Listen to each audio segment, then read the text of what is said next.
the end of this chapter, you're going to be able to identify the characteristics of estates and land, describe the characteristics of encumbrances, what an encumbrance is, such as liens, easements, and encroachments.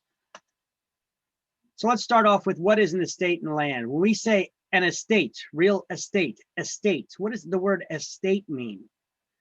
It describes the amount and kind of interest that a person has in real property. And there's two categories of estates. They could either be freehold, which is the category that describes ownership, or they could be less than freehold, which is a leasehold estate. So the three types of freehold estates are the ones that we're going to be going over in this chapter. Chapter 12 is going to go over the 4 types of leasehold estates. But even in this chapter, I put up at least a slide that shows you what they are. All right. So what is an estate and land? We're going to highlight the amount and kind of interest that a person has in real property is an estate and land. We're going to cross out that word ownership. It only says ownership because this particular chapter is talking about ownership. So we're just going to highlight, and we're going to have that word ownership crossed out. We're going to highlight the amount and kind of interest that a person has in real property is an estate in land.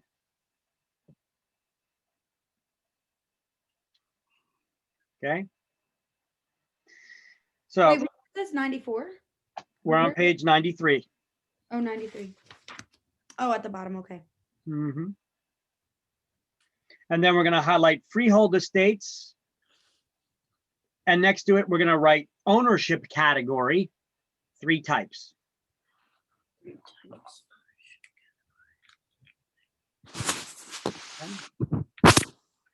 We're going to write ownership category, and then we're going to put there kind of like this. In brackets, we're going to write 3 types. Okay, so there's 3 types of freehold estates.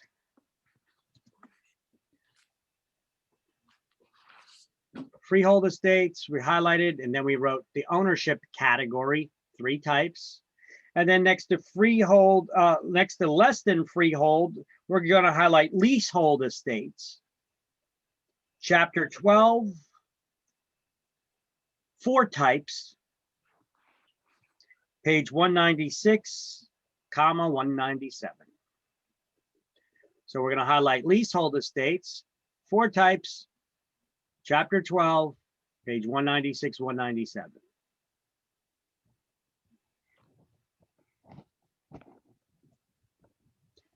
These are the 3 types of freehold estates.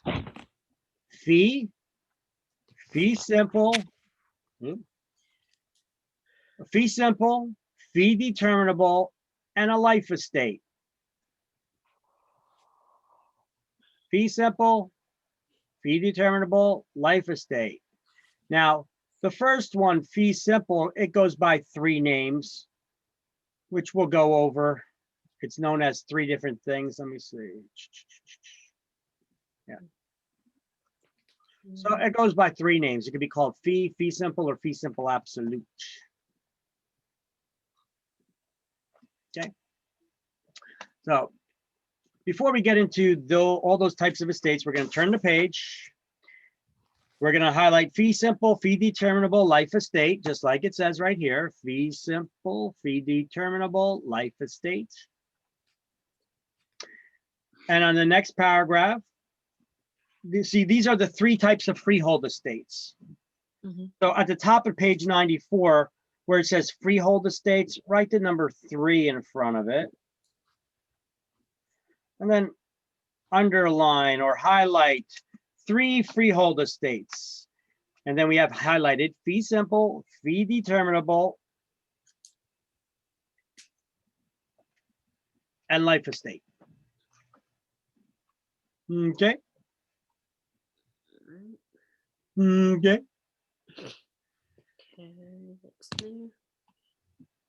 And then we have in the paragraph beneath that, there says leasehold estates in bold. You see the one that begins with leasehold estates? Mm-hmm. We're going to highlight leaseholds are considered to be personal property, not real property. And you're going to write underneath that, it is an intangible or incorporeal asset.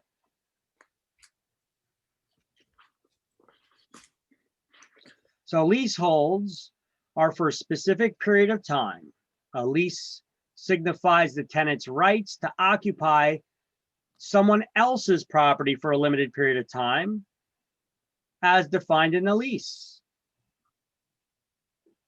Right? Whatever you're writing near the thing you just told us to highlight. You're going to write intangible or incorporeal assets. Let me see if we got those words anywhere over here. It's not owner's lease property is an intangible asset. Yes, you see the second bullet point I have here. It's an intangible asset.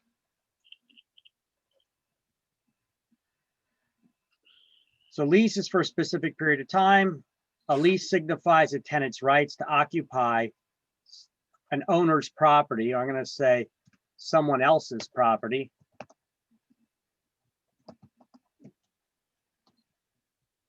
Someone else's property for a limited period of time as defined in the lease. Leases involve tenants who are not owners. So tenants are also known as lessees. Or lessee. The tenant is a lessee. One S or two S's? Lessee, lessee. Okay. Lease. Oh my God, now I'm going all blank now. It's not lessee, lessee. Oh my gosh, my mind's going completely blank now. My God, I'm getting all retarded. Hold on.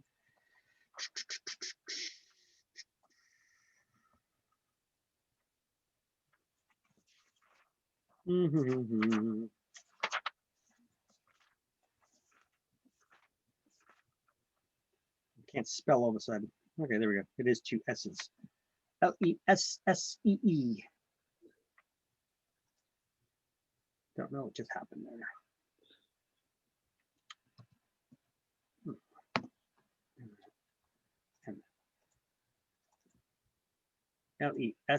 Lessee. All right, so leases involve tenants. We call them a lessee, who are not owners. A lease is personal property. It's an intangible asset. An intangible, another name for intangible is incorporeal. You guys know what an intangible asset is? You know what the word intangible means?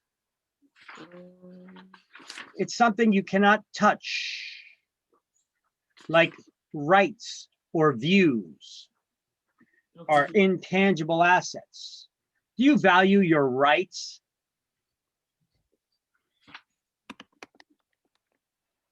Yes.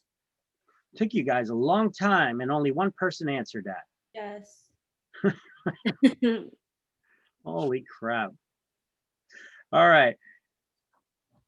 I value my rights, you know. Your rights, you cannot touch a right, can you? No. Can't touch it, can't hold it, right? But it has value to it. So your rights are intangible assets. What is a lease? It signifies your rights to occupy someone else's property for a period of time. You do not own real estate when you're leasing. You just have the rights to occupy someone else's property for a limited period of time as defined in the lease. So a lease is an intangible or incorporeal asset in that regard. It is not considered to be real property ownership. So a lease describes a tenant's right to occupy someone else's property for a limited period of time as defined in the lease, as well as the terms, the length of time, what's be lease. Ooh, who the hell wrote that? What's being leased, and any limitations on how the property can't be used, right? Right.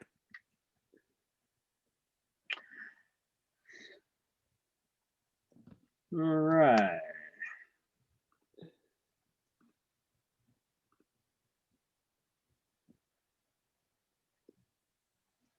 Yeah, I'll keep that over here. And owners. An owner's property for a limited period of time is defined in lease. Leases involve tenants, which are called lessees. All right. What do we call the owner? An owner's property. Another word for an owner, lease occupies someone else's property for a limited period of time. So the owner Mhm.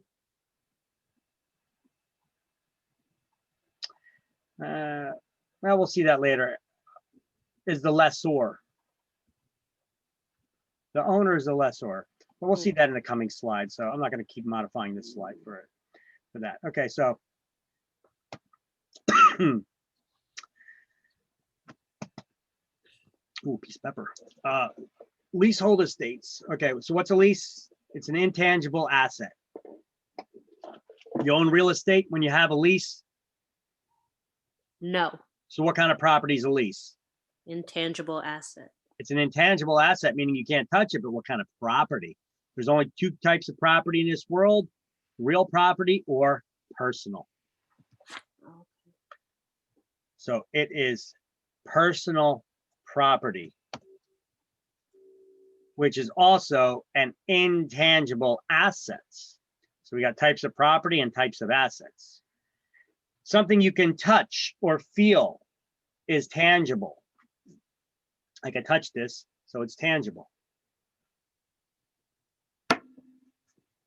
Okay, so there's 4 types of leasehold estates, and they are estate for years, periodic estate, tenancy at will, and tenancy at sufferance.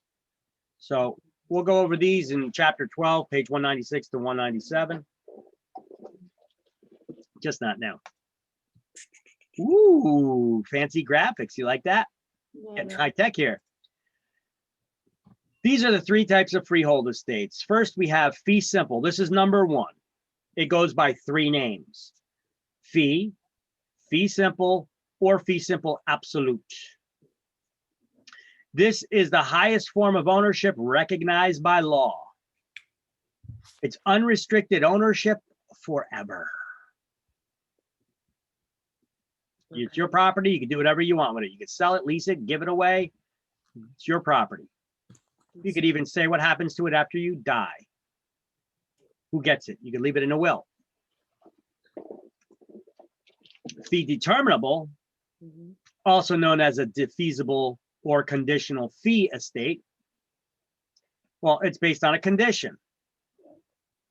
It's ownership forever, but based on a restriction. And those restrictions are called restrictive covenants. You guys know what a covenant means? Word covenant? Covenant is a legal promise.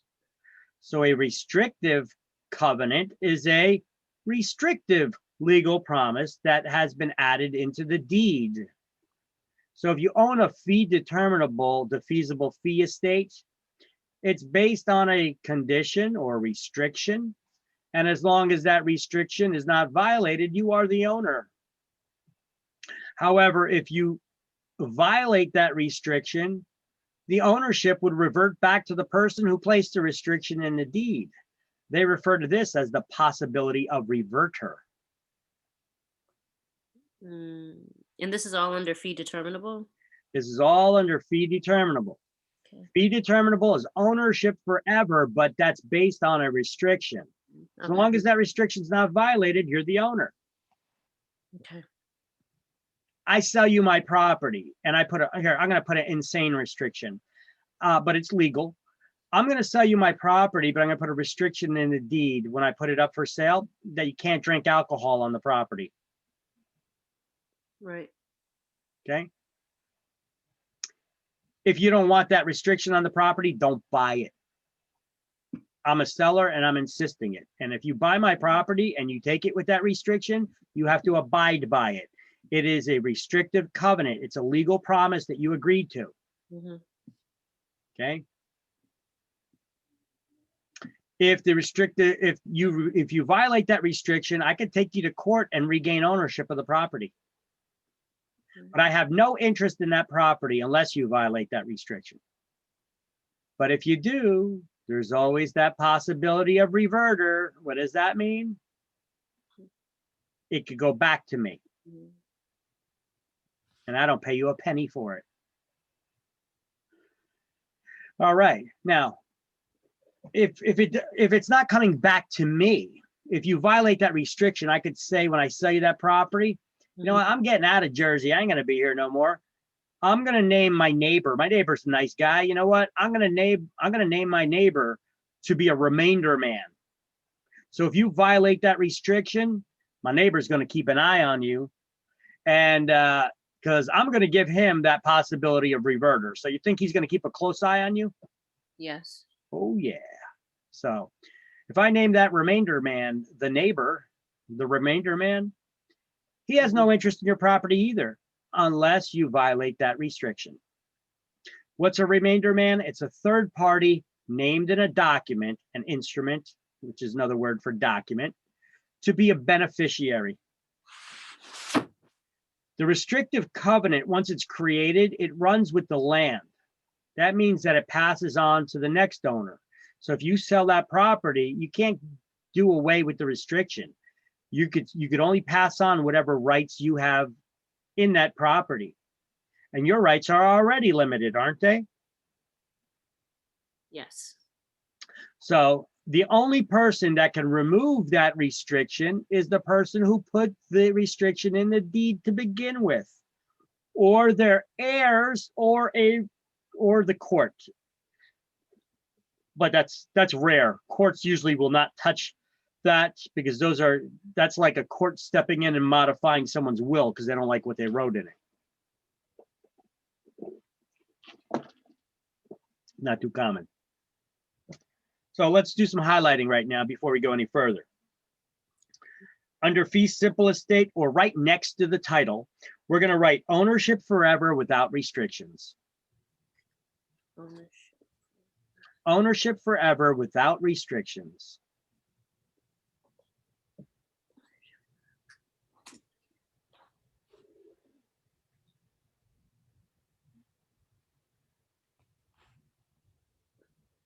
Or you could simply write unrestricted ownership forever. However, ownership forever without restrictions. I think I'm going to change this slide to match that and say the same thing. Ownership forever. Forever. That's a long time. Without restrictions.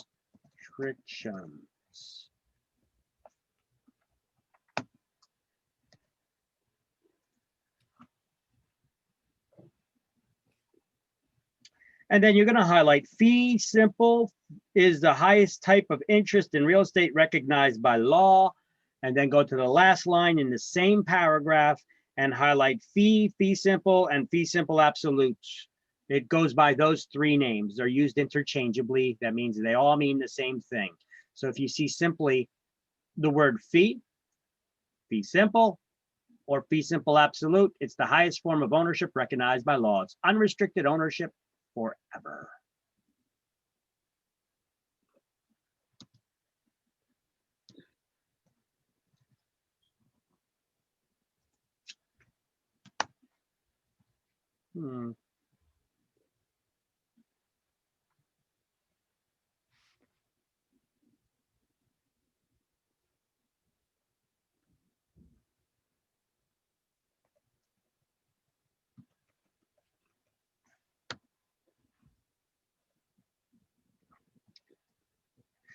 Okay. Okay. Then next to fee determinable estate, should have that in caps too, by the way. Next to fee determinable estate,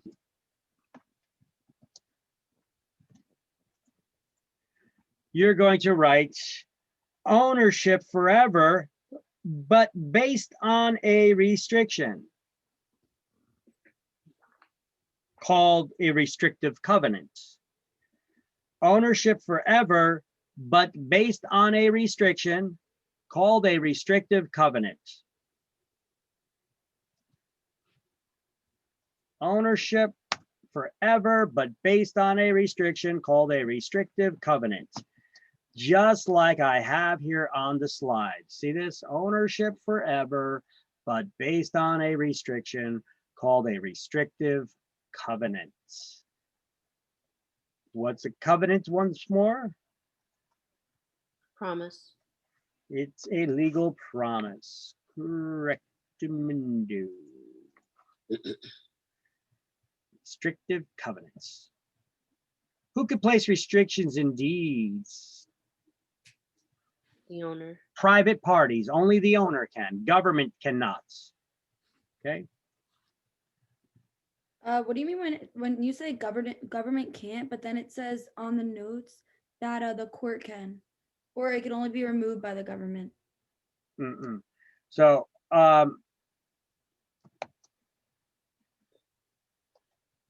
which can be okay. So the restrictive covenants can only be added by private parties.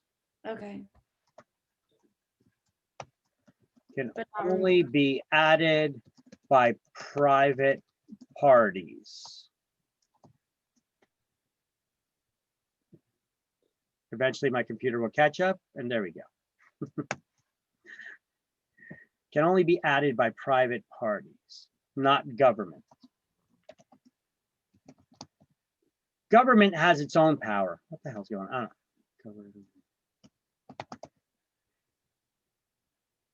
Government has its own power. They have, which we're going to go over in the next chapter. Okay, so here we go. So it's ownership forever, but based on a restriction called the restrictive covenant. Can only be added by private parties, not governments. So restrictive covenants can only be added by private parties, not by governments. If the restriction is ever violated, the ownership would revert back to the person who placed that restriction in the deed. This is called the possibility of reverter, or to a remainder man. That's a third party named in the instrument to be the beneficiary. And once these restrictions are added to the deed, they run with the land.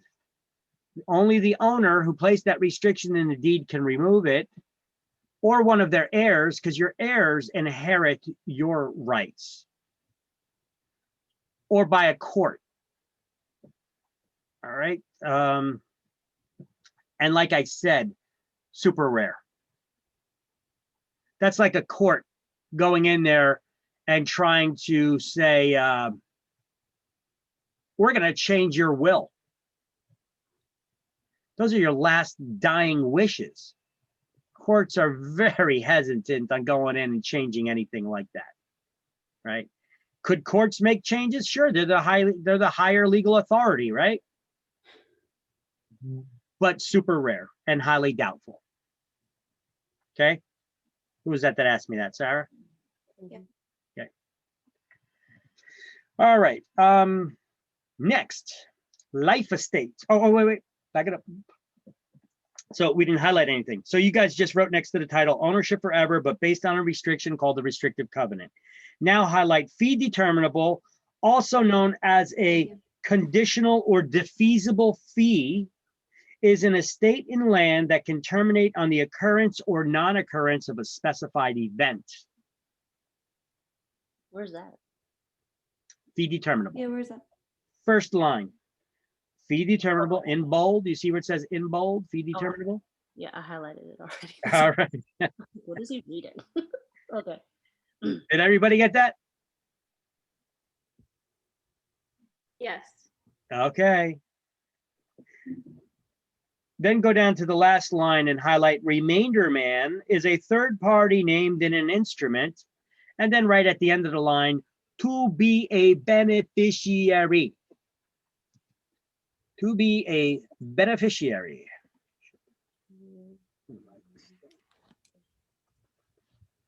To be a beneficiary. Do you have benefit? Oh, there it is. I see. Is it still visible to you? Because I minimized it on my screen, so I don't know. Yeah.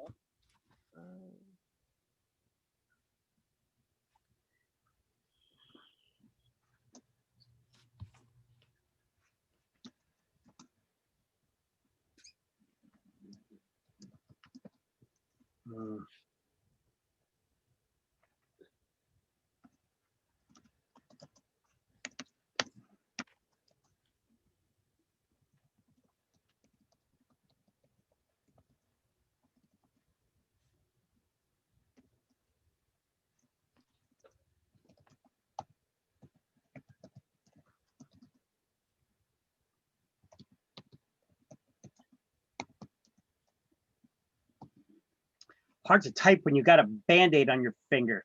I'm not giving you the finger, it's got a Band-Aid on it.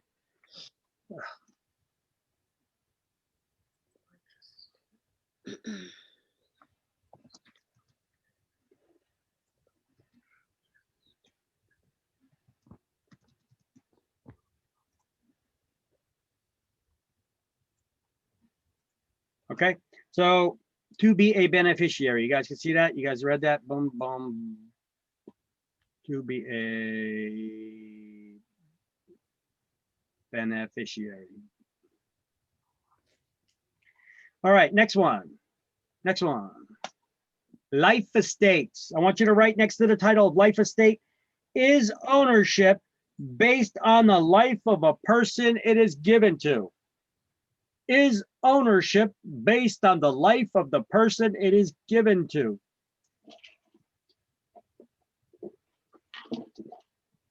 So a life estate is ownership based on the life of the person it's given to.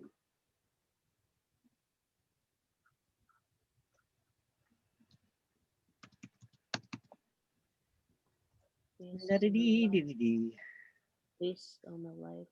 Based on the life of the person it is given to.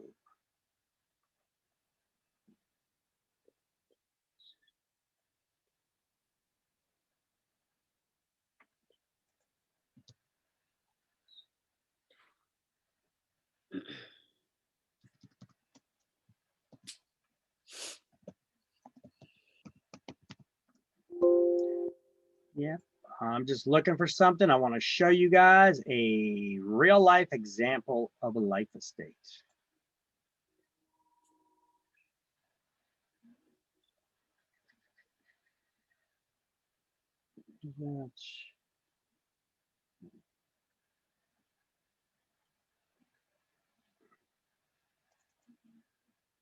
Okey-doke.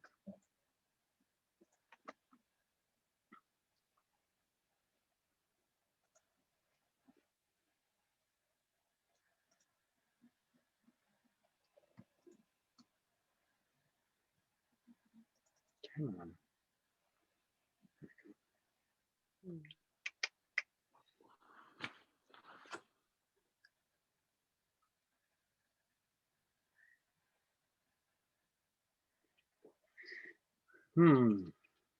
Not the link I was looking for, but that's interesting nonetheless. Let me see. Innovations.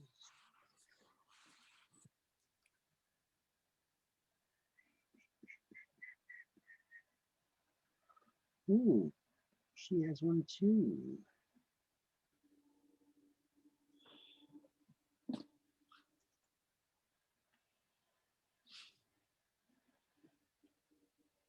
I want to find one with pictures. Pictures entertain you more.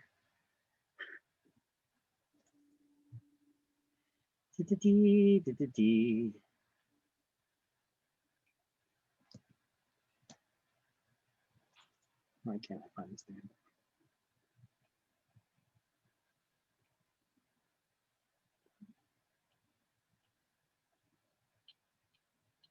Trying to find one with the guy's freaking picture because you guys will recognize him instantly. So.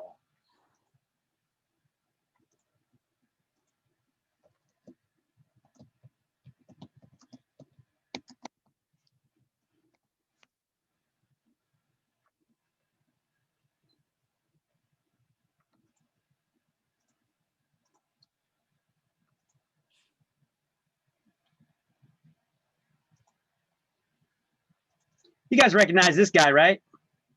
Yes. That's Hugh Hefner, the guy that ran Playboy, right? Yes. All right. Let's see. For sale with owner. He actually sold the Playboy Mansion when he's dead now. He sold the Playboy Mansion when he was still alive, obviously. He sold the Playboy Mansion with the condition that whoever buys it has to give him the ownership back for as long as he's alive. In other words, they had to give him a life estate. right? So, hold on.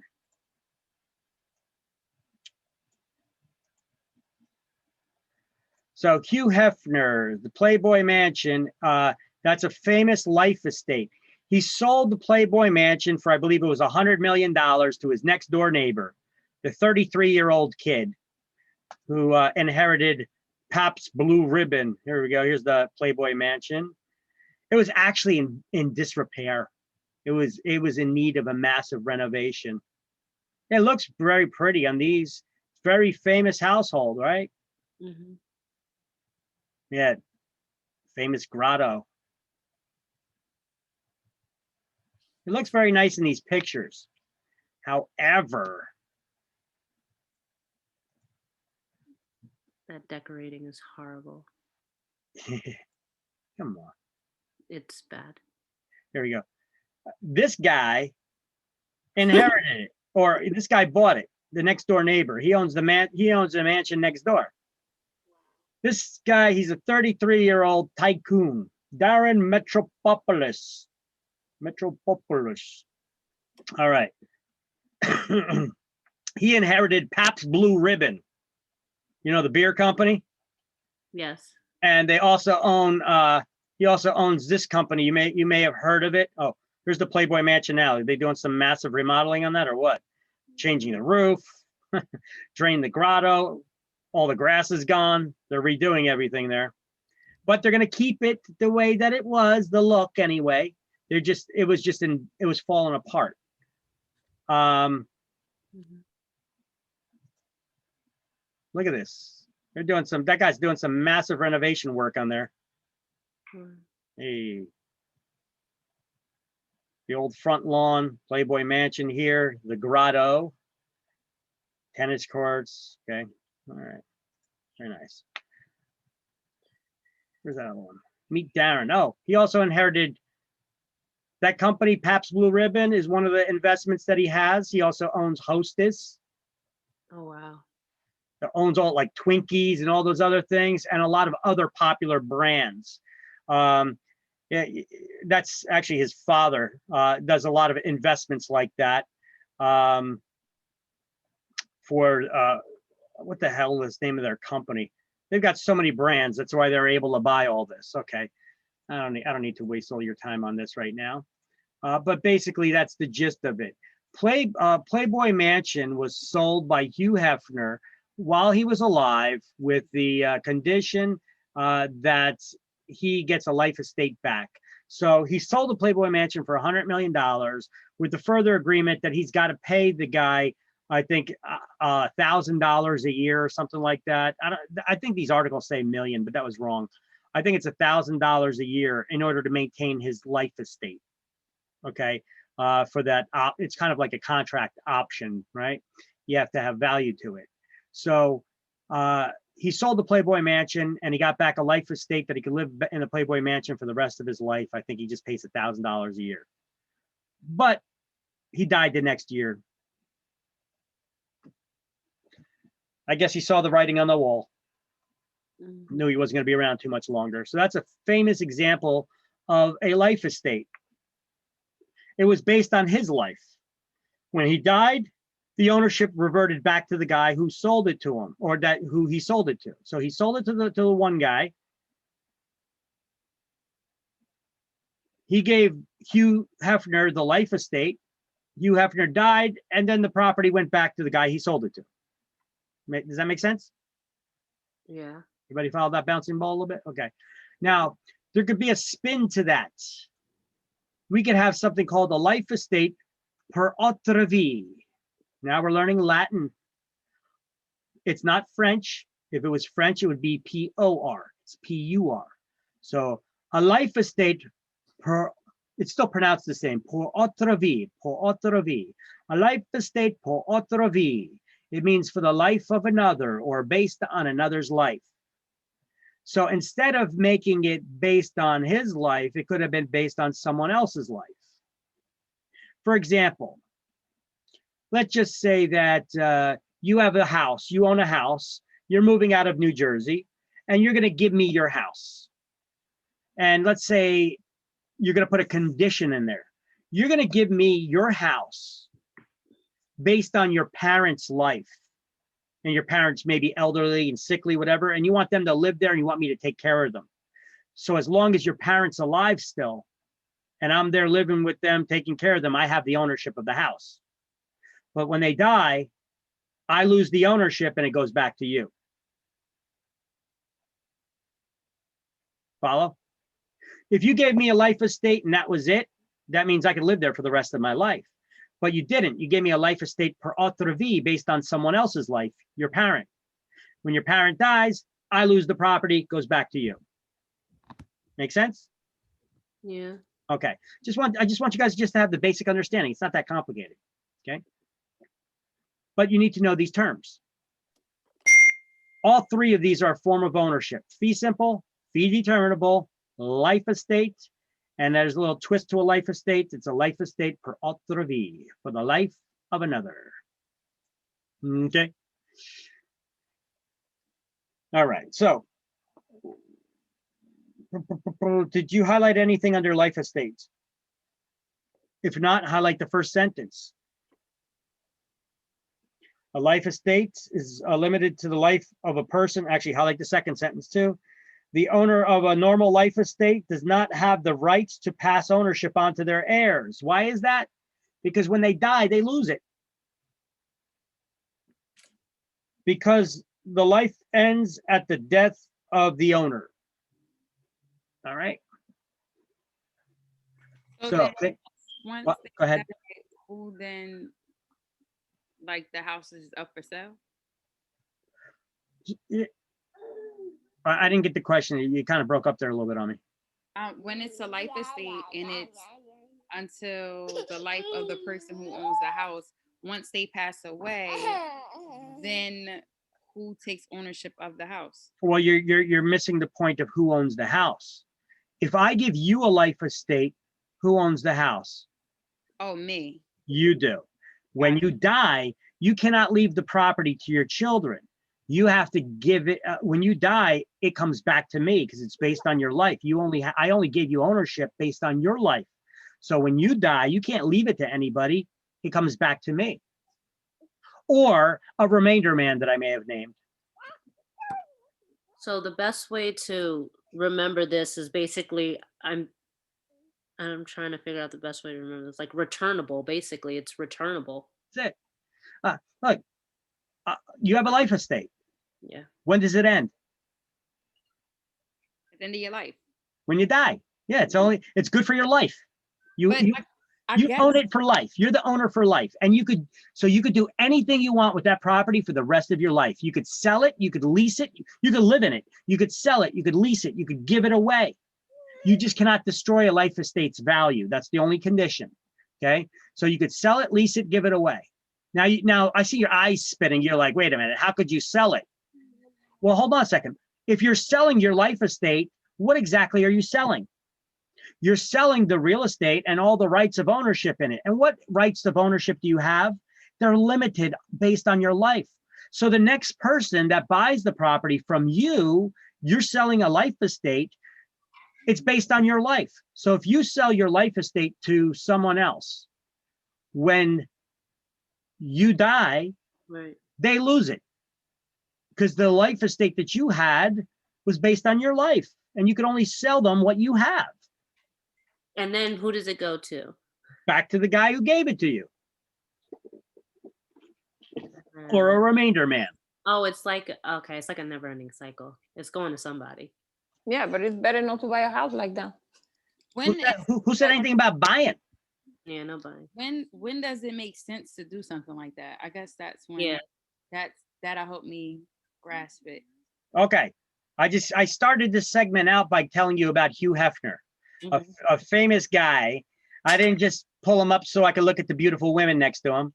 I pulled it up because it's a real life example. He sold the Playboy Mansion for $100 million. Hugh Hefner was not rich when he died. That guy partied like crazy. He spent that money just as quick as it came in.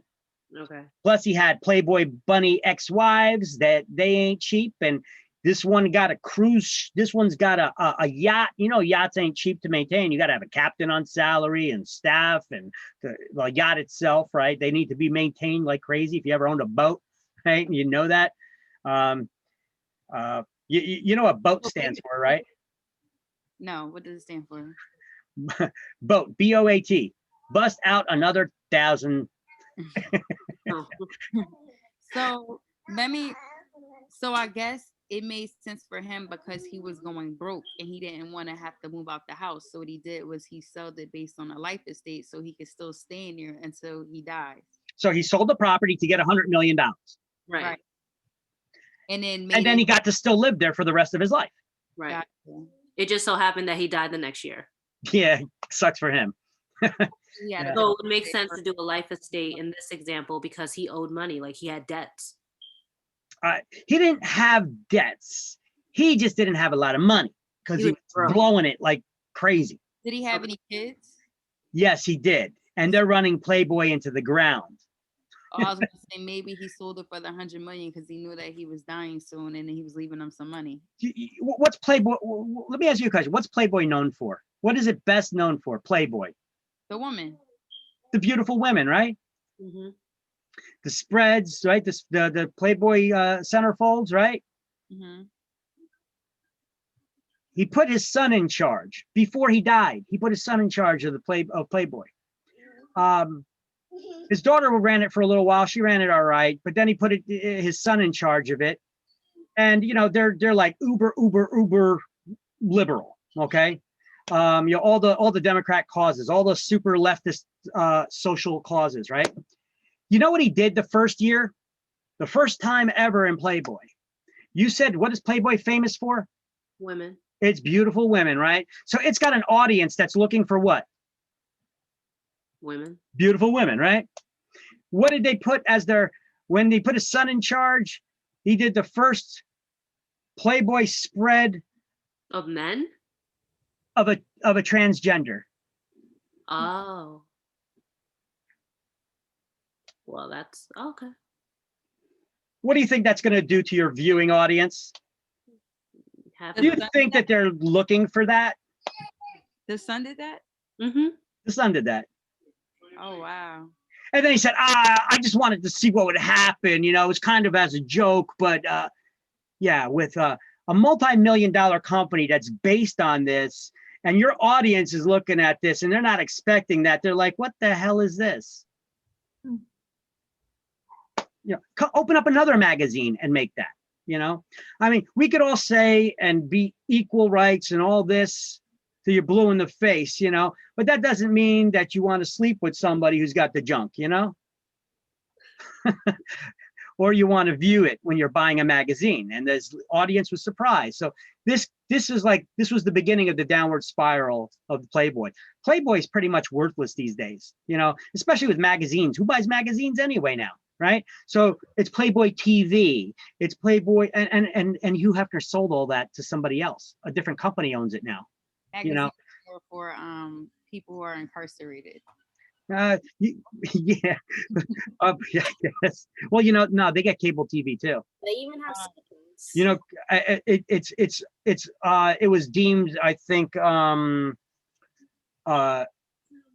do you call it?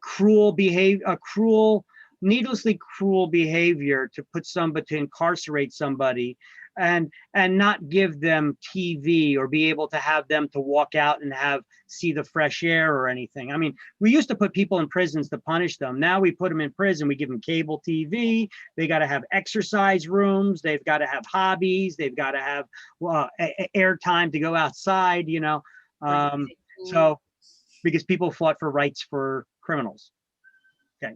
So anyway, I don't know how the hell we got there. Hugh Hefner. Well, yeah, but how do we get to talking about jails? Anyway, conversation. You see how you just take a twist and it just goes on and on and on.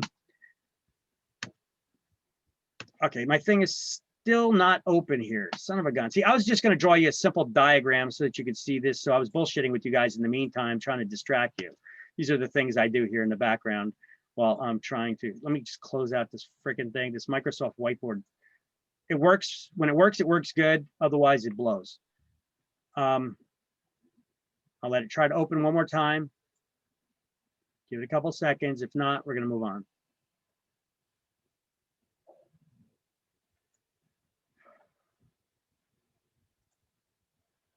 All right, let it do its thing. If not, I'll come back and I'll draw a picture for you. So 3 types of freehold estates. What the hell just happened? 3 types of freehold estates: fee simple, fee determinable, and a life estate.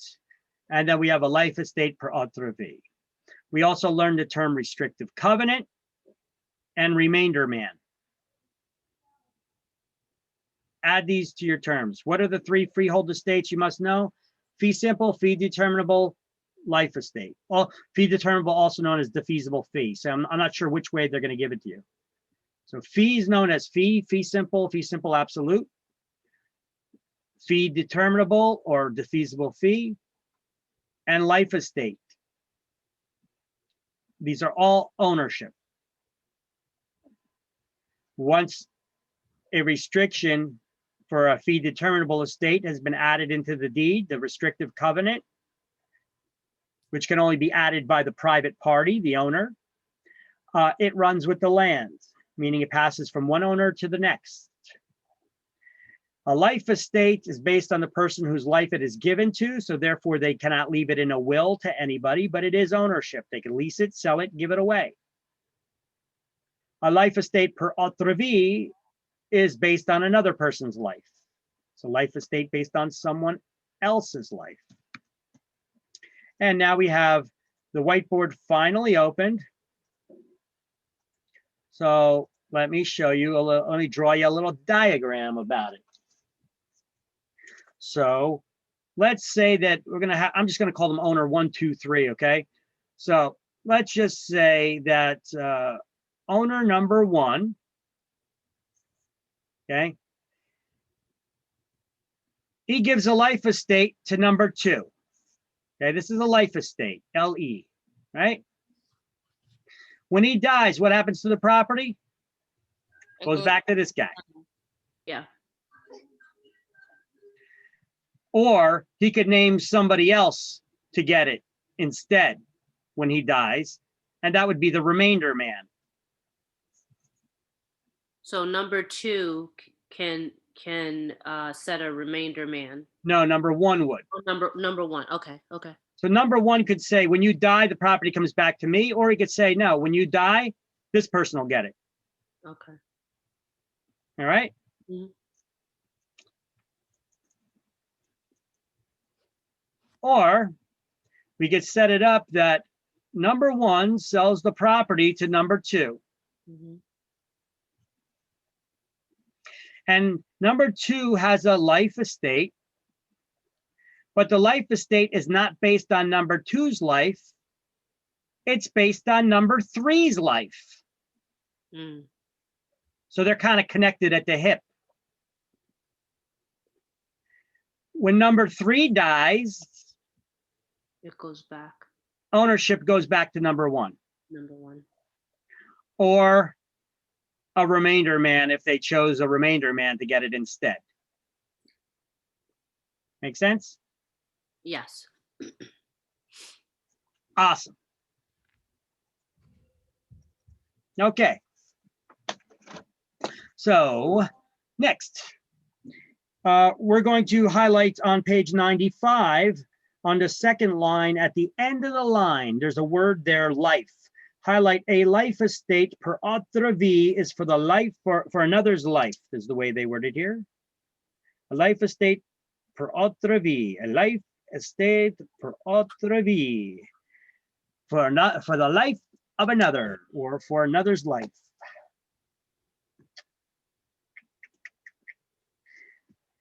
Where is that again? On page 95, the second line, at the end of the line, a life, you see it says a life, You're going to start highlighting there. A life, and then continues to the next line. A life estate per alter vi for another's life.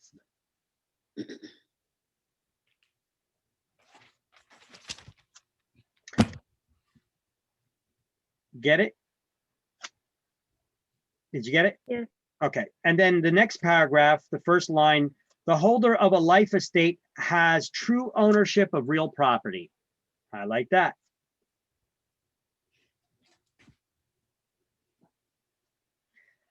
And then go to the very last line in the same paragraph and highlight, it always ends on the death of the person whose life the estate is measured.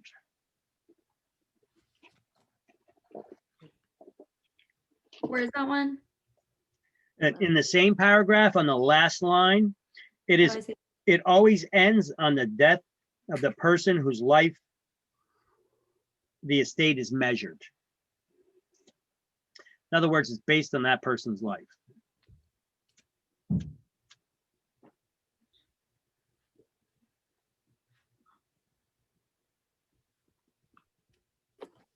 And then I just have a couple slides with the same thing. See, I had that one slide for you that has everything on it right here that you could either take a picture and study this one, or you could study all these broken up highlights and write-ins that we have here in the book. Or I have one slide for each of these, which is from the book, I believe. An explanation of each one. Fee simple estate, fee determinable estate, and a life estate. And then the life estate. Oh, and I guess that was all there in that one life estate. All right. Now the next thing, next section. You guys ever hear of a dowry? I've heard of it, yes. You ever hear that term dowry? Yes. You guys know what a dowry is? Don't look in the book, it's not there. This is dower. A dowry is usually when, in some cultures, when two people get married, it's like I guess the woman usually looks at it as a wedding gift from the husband's family, right? I'm sorry. Vice versa. The wife's family gives the husband's family a gift. Wife's family gives the husband's family. Okay. That doesn't seem right, does it? The wife's family gives the husband's family a gift. So anyway, that's the way it's been described to me by women in a lot of cultures, when the cultures anyway that have dowries. I kind of like to describe it kind of the way I see it, which may not be exactly appropriate, but hey, whatever. It's when some young woman's father gives a gift to some young man to please take her away. All right. Anyway, that's not what this is about. This is dower. New Jersey abolished the creation of any new dower or courtesy rights as of May 28, 1980. Any new dower rights are not being created. However, any existing rights of dower or courtesy are still enforced, the old ones. That's were for people married before May 28, 1980. Dower is the wife's interest in her husband's estate upon his death. And courtesy is a similar interest that the husband has in the wife's estate upon her death. I have the same line written here twice. We should not have that. Instead, we could write this a different way. Good, because I needed to do that. So, what is dower and courtesy to begin with?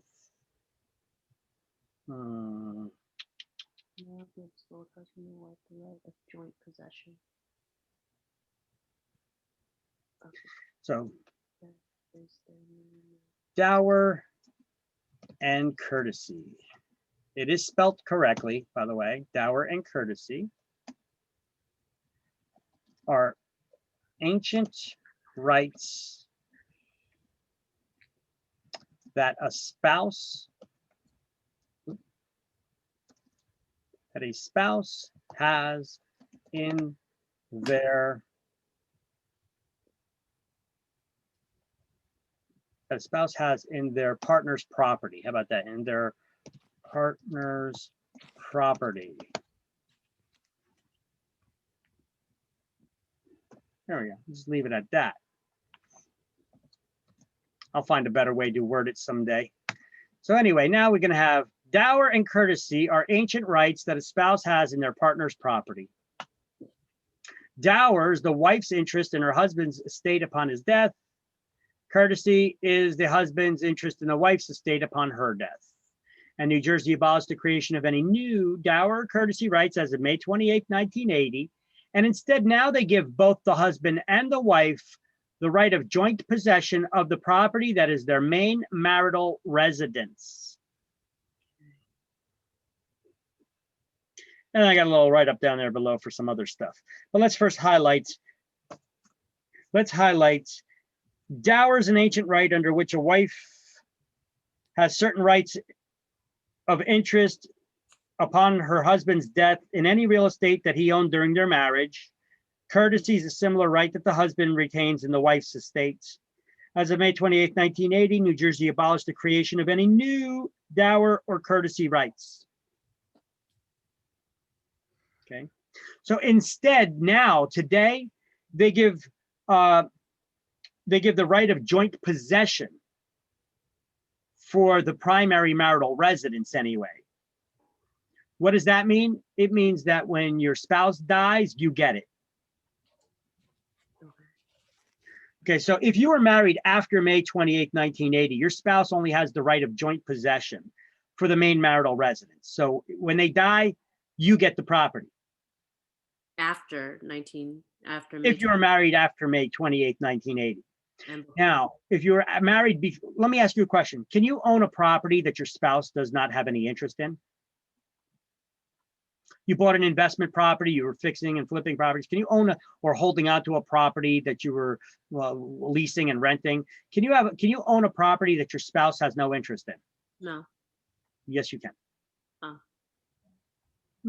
Can you own a car and your spouse doesn't, their name is not on it? They're not an owner? Oh yeah. Yes. So why can't you own real estate that way? You can. All right. Mhm. Now, I've had people in this class before say they were divorced and jaded, and they were like, no, that's bullshit. She got half of everything. And I said, well, you know why she got half of everything? She had a good lawyer. Yeah. And it's true. Well, what does that have to do with anything? They followed the money trail. If you use $1 from the joint marital assets, a joint bank account, to maintain that property that's just yours, your spouse now has an interest in it. Right. That's why you should, instead of worrying about separate bank accounts and separate properties and all that, instead get a prenup. Right.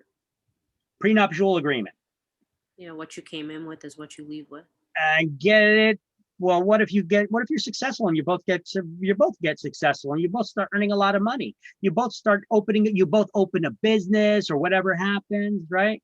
Mm-hmm. I mean, you could write a prenuptial agreement. You need somebody who specializes in this, because a poorly written prenuptial agreement can be holes could be poked into it. Okay, so by a good attorney.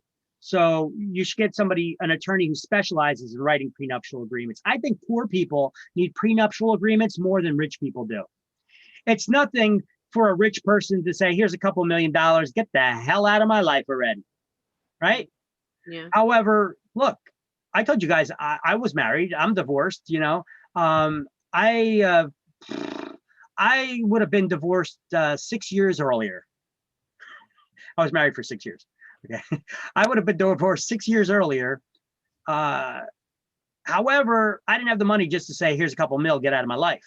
You know, I was like, damn, attorneys are expensive. You know, the cheapest attorney I could find, you know, they're expensive. You know, it was like $350 an hour, $250 an hour, some kind of thing like that. Either way, it's expensive. Minimum billable time, a half an hour, you know.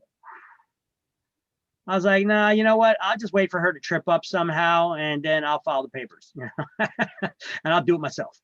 And eventually I did that 6 years later, when we were already separated. And then I had a reason to file the paperwork. Okay. So you guys need to know dower, courtesy, and this date.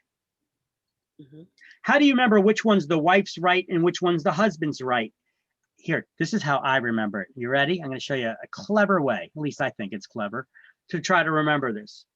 Dower begins with a doe. And you know what a doe is? A female deer. Doe, a deer, a female deer. You guys remember that song? Was that Yeah. Sound of Music or something like that? No, it wasn't Sound of Music. It was one of those It songs. Sound the music. It was? Mhm. Okay. So I remember that from there. Dower begins with a doe, and a doe is a deer, a female deer. So that's the wife's right. And courtesy, because men are courteous to women, or at least they should be, is the husband's right.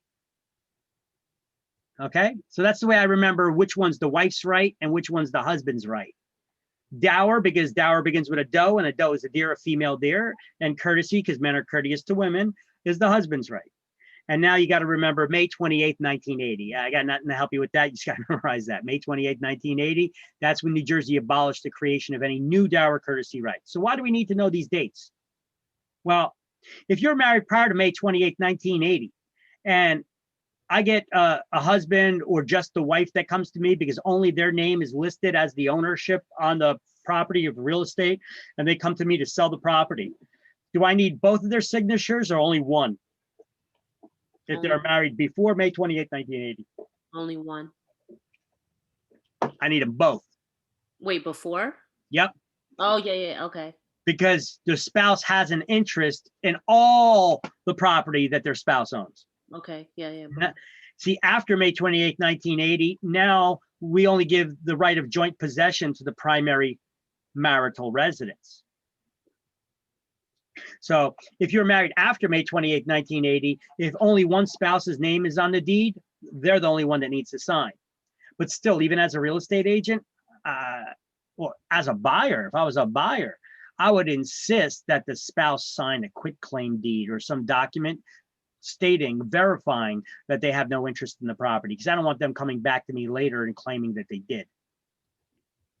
But technically for us as real estate agents, if we're signing a listing agreement, we only need, if only one spouse is listed as the owner, we only need the one spouse to sign the listing agreements, the contracts and such, right?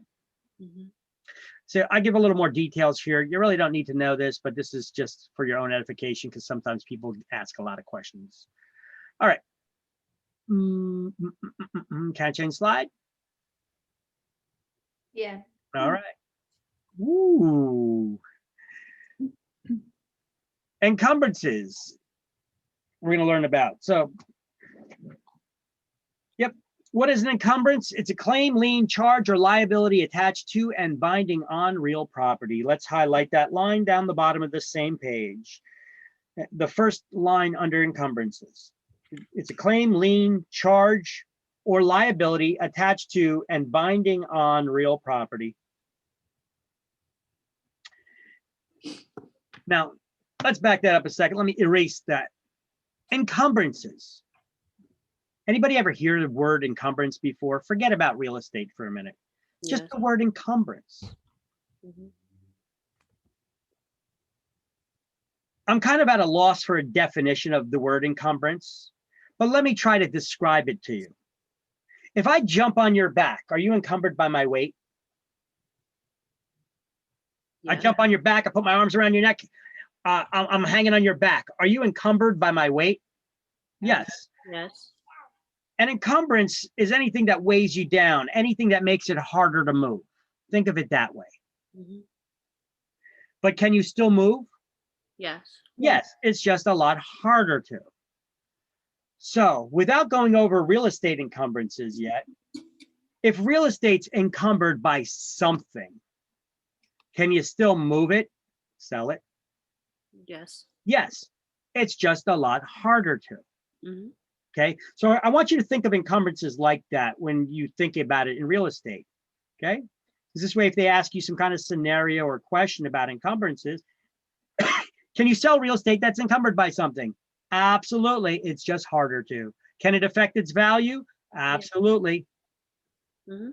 So encumbrances are claims, liens, charges, or liabilities attached to and binding on real property. They limit its use, value, or title. What does the word title mean?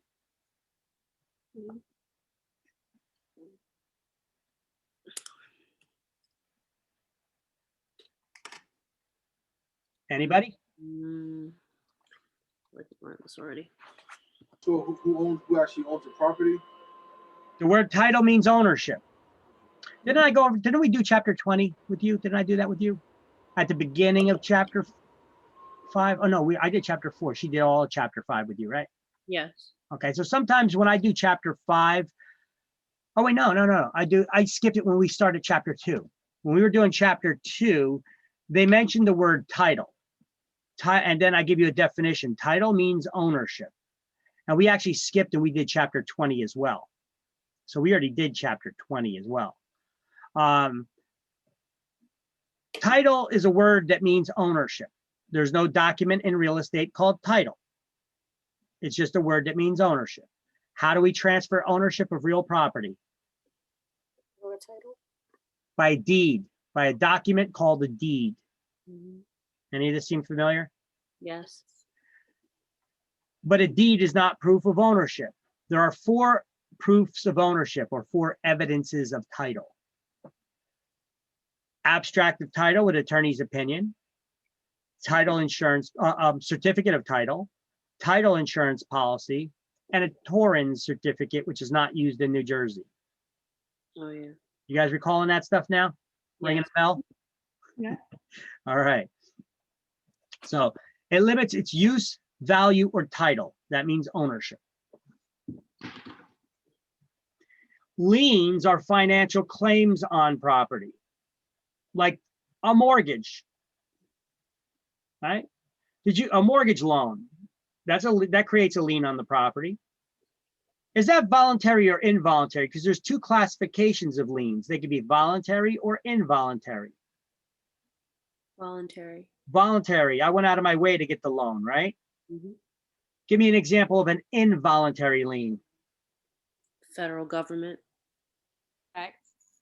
Tax. And property? You tax. Your property taxes, right? Property taxes or income taxes. If they go unpaid, they could put a lien on your property, right? Mhm. Now, so we have 2 examples there of voluntary and involuntary. Voluntary means it's something you wanted.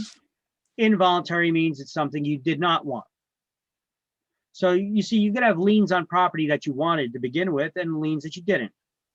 Now, there's also 2 more classifications of liens. They could be general or specific. What did I tell you about the word general anytime you hear it in this course? I went like this. Everything. It's a wider scope. It covers a lot more stuff, right? Specific is narrow. It covers 1 property. So a general lien affects all the property that you own. A specific lien only affects 1. So here we go. We got mortgage liens, tax liens, lawsuit judgments. Okay, these are the different types of liens. Then we have physical or usage encumbrances. They could be like deed restrictions. Who could put them in on property? Who could put a restriction in a deed? The owner. Only the owner. And we call deed restrictions Covenant. restrictive covenants. Right. And then we got easements, licenses, and encroachments. We're going to learn what they are coming soon. Now, all liens are encumbrances, but not all encumbrances are liens. That's a little brain teaser for you there. And it is. Let's try to translate this phrase in our heads, shall we? All liens are encumbrances. So what is it saying? All financial claims are encumbrances, okay? But not all encumbrances are financial claims. Okay, that makes sense. See, that's how I translate things in my head as I read these questions when I see them on exams, so that you could better understand it. I like things simple, stupid, right? I like to define it in an easier way that I can understand it. So here's the different types of liens. I told you they could be voluntary or involuntary, ones you wanted or ones you don't want. Or general, they affect all the property you own, or specific, they only affect one property. Oh, and I spell it in two different ways there. How about that? Seems like I forgot the way how affect.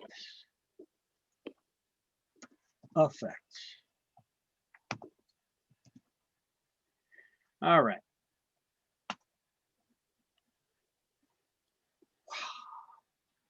So, encumbrances, liens and otherwise run with the land. What does that mean? They attach to the property, not to the property owner. Liens attach to properties, not to property owners. Real estate taxes have first claims against the proceeds of any sale, like a foreclosure. They need to be paid first. So let's do some highlighting, guys. Under encumbrances, you're going to highlight the 2 bullet points there, the numbered points. Liens are financial claims against the property. There's physical or usage encumbrances, which include restrictions, easements, licenses, and encroachments. Then we turn the page and we highlight under liens that it's a financial claim against property that provides security for a debt or obligation of the property owner. You get sued. Somebody gets a judgment against you in a court. They could turn that into a lien against your property. Because they're pretty sure that when you go to sell the property, that the next person that goes to buy it's not going to want to buy a property with liens on it, right? They're going to want the seller to clear them off first because they don't want to be responsible for paying them, right?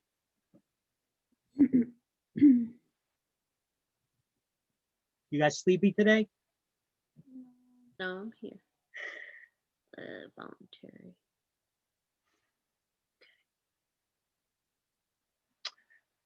So that's how we could ensure that liens get paid back, or that the judgment you could get paid. So if you go to court and you sue somebody and the court says you owe me money now, I get a piece of paper from the court. That's a judgment. A judgment is just an order by a judge that says you owe me money. It's one thing to have a piece of paper that says you owe me money. It's another thing to collect it. So how can I collect it? Well, if I find out that you own real estate, I could take this lien, this judgment, and I find out you own real estate, and I could attach it to your property as a lien. Just file the appropriate paperwork down the county where the ownership records are held. And now I'm putting the world on notice that you owe me money, and I attached it to the property, and I'm not going to remove that from the property, that the property owes me money. The property now owes me money. Your property owes me money. That's I'm making a claim on your property with my judgment. So you think anybody that goes to buy the property, they do a title search, they find out that there's a lien on the property. Are you going to want to buy a property that has liens on it? No. No, you want to make sure they get paid off first. Mm-hmm. But let's just say you didn't do a title search and you just bought the property. Mm-hmm. Shame on you. You just bought a property with a lien on it. Who's responsible for paying it now? You are. Are you? Mm-hmm. I can't garnish your wages with it because you personally, I got nothing against you. You know, you just didn't do a title search on the property and find out about the lien. Shame on you for that. But I can't come after you and garnish your wages because you're not the one that's responsible for paying it back. However, I did attach that lien to the property that you just bought, and your property is responsible for it. So it's nothing personal. But how can I force the repayment of a lien on a property? How does a bank force repayment of a lien on a property when the owner's not paying the debt or obligation? So they take it and sell it? Foreclosure. That's what foreclosure is. Foreclosure is the process. In New Jersey, it's a judicial process. It goes through the courts, and it's the process of a lien holder gaining possession of the property as collateral for the loan. Then they sell that property at auction and use the proceeds to get their money back.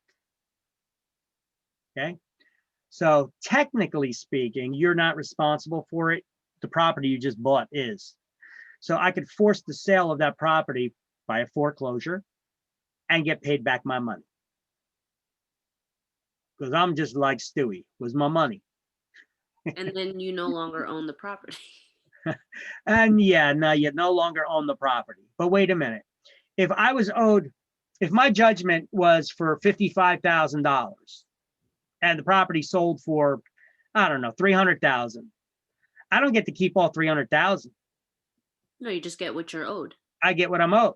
Yeah. And any other lien holders get what they're owed. Who gets paid back first? Out of, if there's several lien holders on the property, who gets paid back first? The bank? Well, liens get paid back according to their priority. And how is their priority established? It's established by the date that the lien was recorded in the public record. And when you first bought that property, who was the first one to put a lien on it? First owner. Your bank. Oh. However, you just bought a property that had a lien on it. So I'm assuming you didn't, I'm assuming you bought it cash. Because most banks won't let you buy a property unless they did a title search first to make sure. But if they did, well, shame on them too.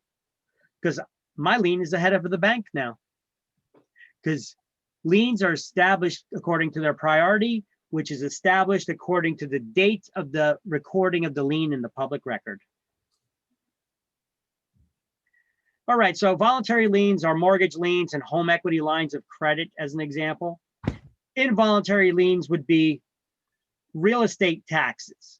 Well, real estate taxes, who wants to pay those, right? But there's still a lien on your property until they're paid. Real estate taxes are specific, though. They only affect that one property. If you don't pay them back, the city can only foreclose on the one property that you own, not any others that you have been paying your taxes on. Unpaid federal income taxes, however, they are a general lien. They could go after all the property that you own if you don't pay your income taxes. And lawsuit judgments are also general liens. Oh, you know another example of a general lien? Come on. Come on. I'm sure somebody can think of this before I write it. No? Unpaid child support. Oh. That is also a general lien.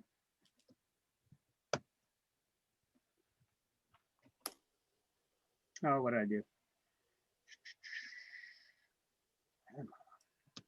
That window blown up. Yes, I did. Every time I go into edit mode, sorry. Every time I go into edit mode, if I got a full screen window open, I got two of these slideshows open, one for presentation and one for edit mode. And sometimes it won't allow me to play with the mouse here. Okay.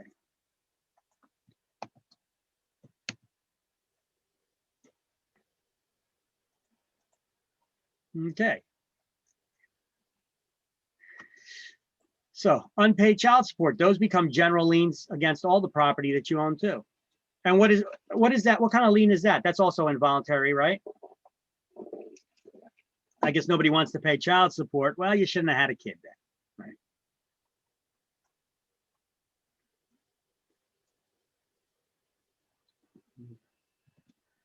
All right.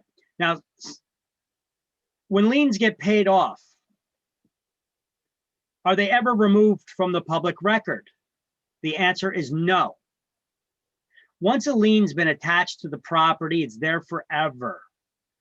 Forever. Even after you pay it off, that lien stays on the property. They just add another document to the public records attached to the property ownership records called a satisfaction of lien, showing that the lien was paid off.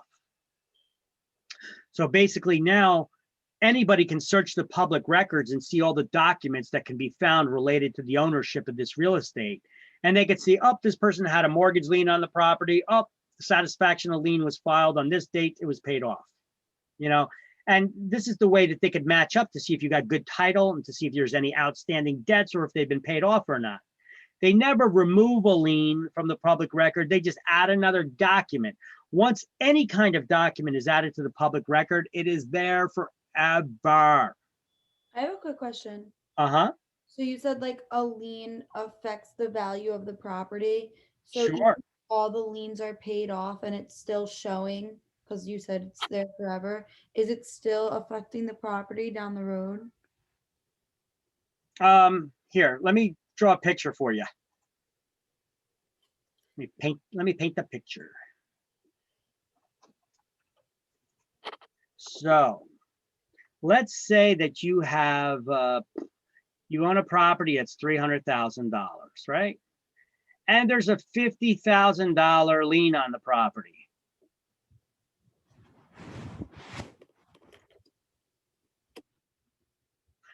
Would you buy this property for $300,000? No. No, because the outstanding in order to own it free and clear is $350. Right? Yes. So doesn't that devalue that property in some way? Yeah. What's the most, well, can you buy a property that has a lien on it? Yes. And Okay. What's the most you would pay for it? 250. You see where I'm coming from, right? Yeah. Now it's worth it.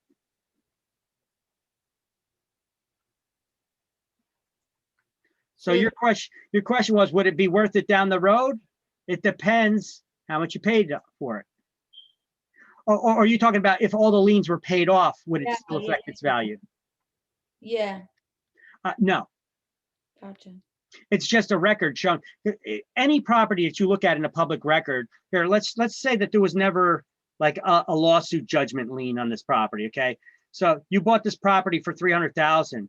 You probably went to a bank to get a loan. Let's just say that they gave you 100% of the money. You put no money down when you bought the house.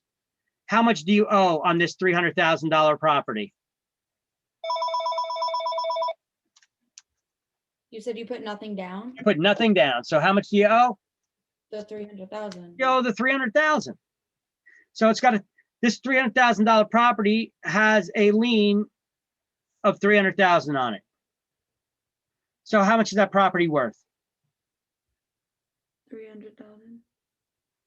Well, oh yeah, right. That's a bad way to word it. I'm sorry. After the lien is paid off, Oh, how much equity is in it? Equity, this word equity, E-Q-U-I-T-Y,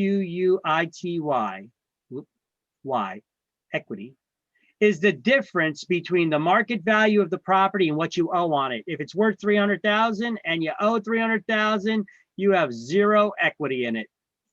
Nada. Okay. Well, let's just say that when you bought the property, you put $10,000 down.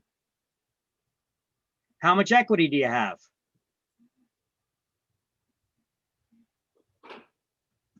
$2,900. You have $10,000 equity. Oh. You owe $290 on the property. So now the lien is $290. You have 10,000 equity in it. Because your equity is equal to the down payment amount when you first buy the property. If the property value goes up, you could gain equity in the property because equity is the difference between the market value on the property and what's owed on it. The market value being what it appraises for. Correct. So equity, you know, I'll have a slide that shows you the what the definition of equity is, but it's the market value of the property minus amount owed. So Victor, let me ask you a question. It doesn't matter what you pay for it. It matters what the appraiser says is worth. Yeah. Okay. Yeah. Is a bank going to lend you more money than an appraiser says that it's worth? No. And usually a bank's also not going to give you 100% financing either.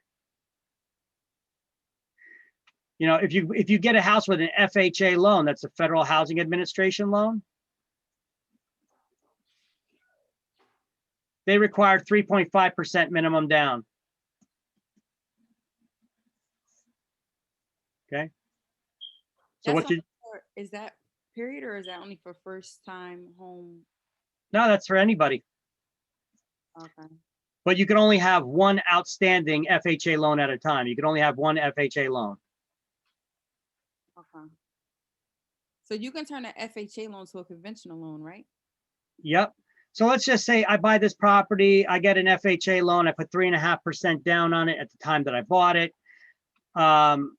Because it only requires 3.5% down, small amount of money down. Now I buy this property, I own it for a couple of years, I pay down on it, I build equity. I could take a loan, refinance, take that equity out. I could refinance it into a conventional loan. So now I no longer have an FHA loan on this property. Can I use another FHA loan to buy a second home? You said no, right? You can only have one at a time. Yeah, because there's no more FHA loan on this because I refinanced into a conventional, Yes. Once you, yes. right? You see, that's the way you could do it. All right. Now, usually when you first buy a property, there's no loans, there's no liens on the property. There's no liens on a property when you first buy it. Unless you buy it like from an auction, right?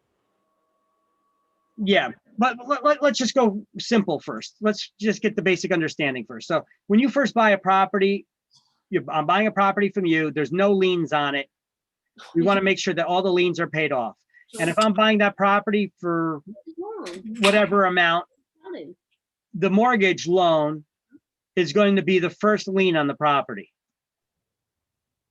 Why? Because they're going to record it first in the public record. It goes according to date, right? So now I get a $300,000 loan to buy that house. So there's $300,000 outstanding on that lien. Now you get a lawsuit judgment against you. Somebody sues you and they get a $50,000 judgment. Well, there's a $50,000 judgment there that's recorded in the public record. Let's see, you had a contractor do some work on the house. He charged you 20 grand to do some work on the house. Okay, that's the contractor. Who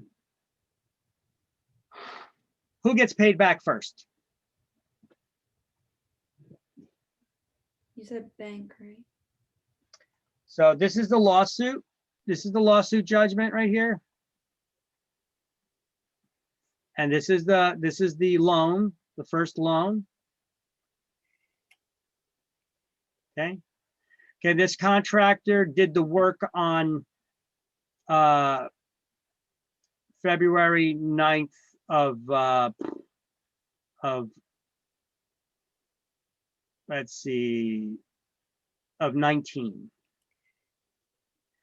And let's see, you bought this property on January 1st of 17. You got this lawsuit judgment that was entered in here on, it was recorded in a public record, okay? This is when the work was done. It's not when it was recorded. Let's say the work was done on, the contractor, the work was done on February 9th. But they recorded this lien on 3/1/19. This lawsuit that you had was recorded on 2/10/19. Who gets paid back first? Oh, The loan gets paid back first. Who gets paid back next? Contractor. The lawsuit. The lawsuit. The lawsuit? Why are you saying that? Because the contractor did the work on 2/19, but it wasn't recorded until March 1st. I like your way of thinking, The contractor. but this is unique. There's an exception to this. No one's. All right. Normally you'd be right, Okay. but he didn't record it until 3/1. All right. But that date does not matter. With mechanics liens or contractors liens, they're retroactive back to the date that the materials were delivered or the work began.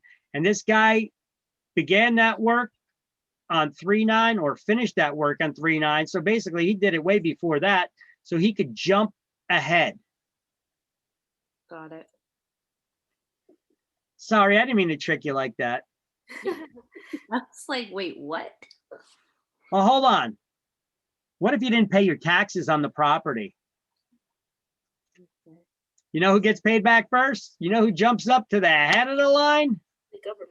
The government. Taxes. Because two things are certain in life, death and taxes. You're all going to die and you all have to pay taxes. You got to pay taxes even after you die. But those taxes are the first priority always.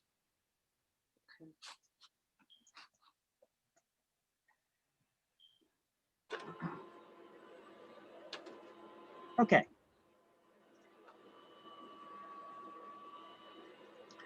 Going back to this. All right, so now, if the liens are added into the public record, when they're paid off, another document is added to the public record. So if the only lien that you had on the property was the mortgage loan, right? You have one lien on that property, that's the mortgage.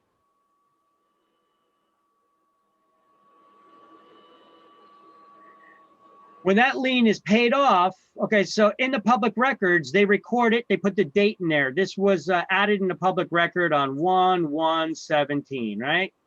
And now you paid this loan off. Let's just say, I don't know, you hit the lottery and you paid this loan off on 3/20/21. They would add a satisfaction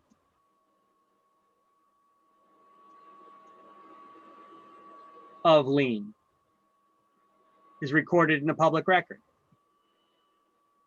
So now anybody that's doing a title search, they could see that the only liens on the property, there's only one, but then that lien was paid off, it was satisfied. They don't delete the loan, they just add another document. So now somebody who's looking at all the documents in the public record, they could see, oh, there was only two liens. There was one lien here, and then this lien was paid off right here. So we could check that one off the list. So it doesn't count as a negative towards you in the future if there's still liens showing in the public records, as long as they've been paid off. As long as there's a corresponding satisfaction of lien to it.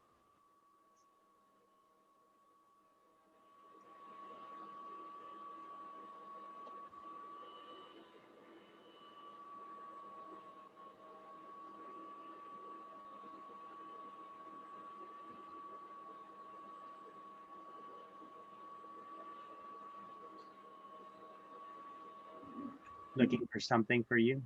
Bear with me.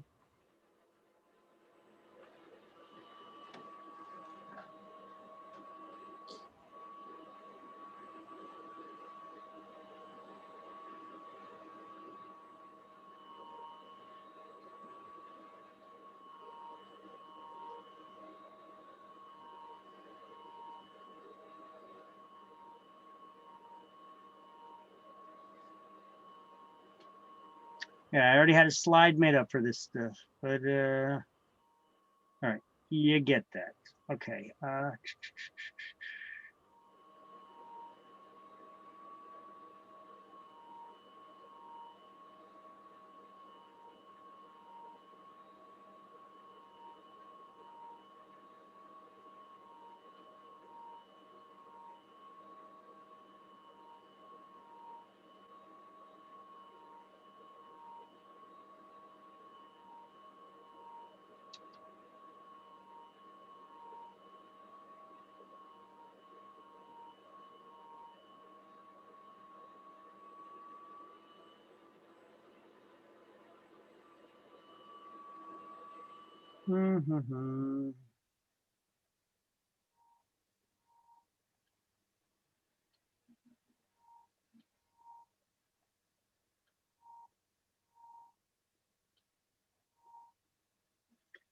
Dang it. All right, whatever. I was just looking for some because I see what's coming up. All right. Any liens on the property create a cloud on the title. When you hear that word, cloud on title, think of a dark thunderstorm cloud hovering over the house.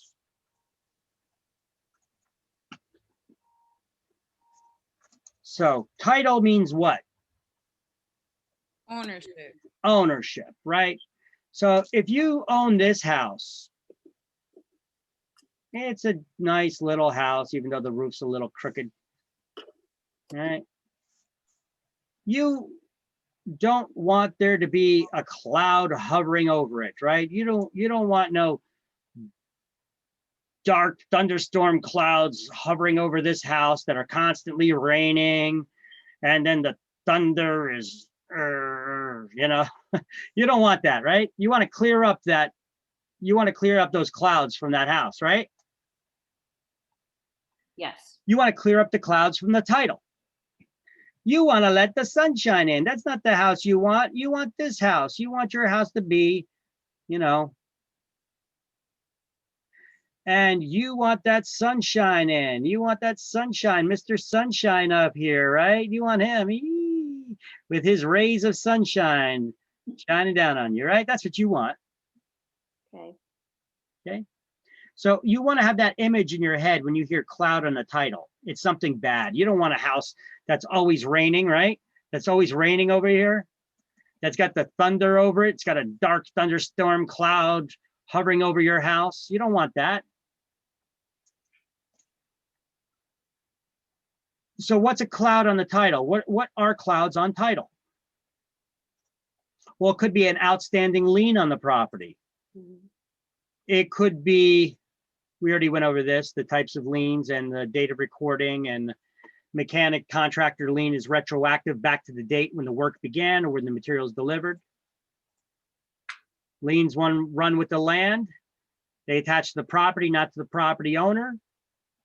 Priority lien establishes the order in which the debt is repaid. Tax liens take priority over all other liens.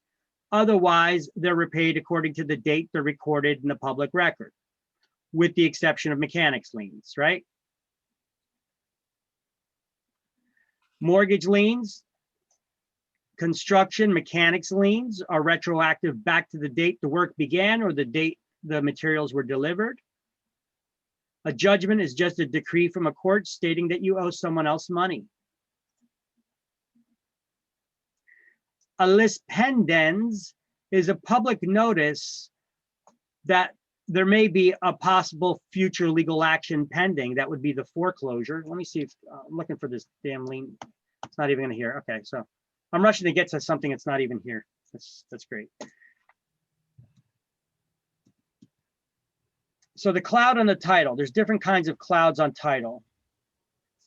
What could create a cloud on the title? Here, let me give you another example of a cloud on a title.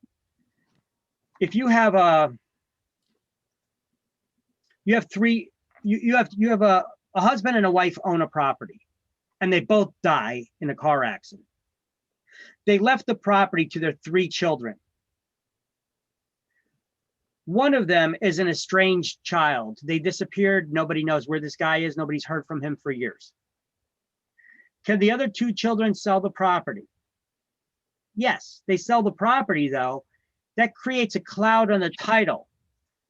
You've got this dark thunderstorm cloud hovering over the house because there's always the possibility that that one child comes back and says, I want the house that mom and dad left me. I didn't agree to the sale. If you were the person that bought that house, wouldn't you be worried about that guy coming back? Yes. It's basically there's 3 owners on the property and only 2 of them signed the deed to sell it. Doesn't that create a problem? Yes. Yes. So what could you do to try to clear up that problem? Have all 3 of them sign it? All right, but nobody knows where this guy is. I don't know. His own family hasn't even seen him in years. Well, what you could do is you could take up the amount. Say that it's $300,000 property that it sells for $300,000, right? You gave them 300,000 and there's 3 kids, right? There's 1, 2, 3 kids here.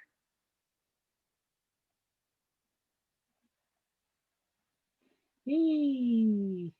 All right. Stick figures. That's the extent of my drawing ability. All right.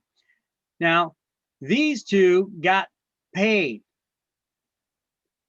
They got their money. Mm-hmm. You could take that. So you split that money. They get 100 grand each. That's 200 grand right there, right?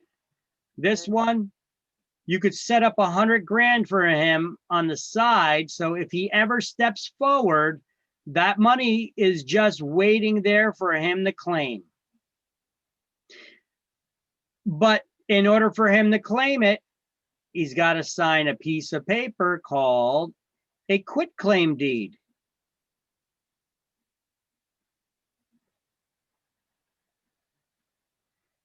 A quitclaim deed. A quitclaim deed is where an owner signs or somebody signs giving up any interest that they have in a property. It's a document someone signs to give up any interest that they have in the property. So these 2 already signed a deed to sell the property to this dude. Now, Victor, I have a question. uh-huh. I might have missed this. But they are selling the house for 300,000, right? Yeah, let's just say it's all paid off. The parents died and they left them the house for 300,000. It's all paid off. So now, what if the 2 expect you to pay the 300,000? Like, and Well, if I'm selling that property, I'm not going to give them $300,000 without all the owners signing the deed. oh, okay, It's stupid of me. It's risky of me to even buy this house right, without all the owners signing the deed. gotcha. I'm taking a risk. And I'm saying the only way that I'm going to sell this property is I'm going to give you 2 your 200 grand, and I'm going to put up that 3rd child's share because he's an equal owner.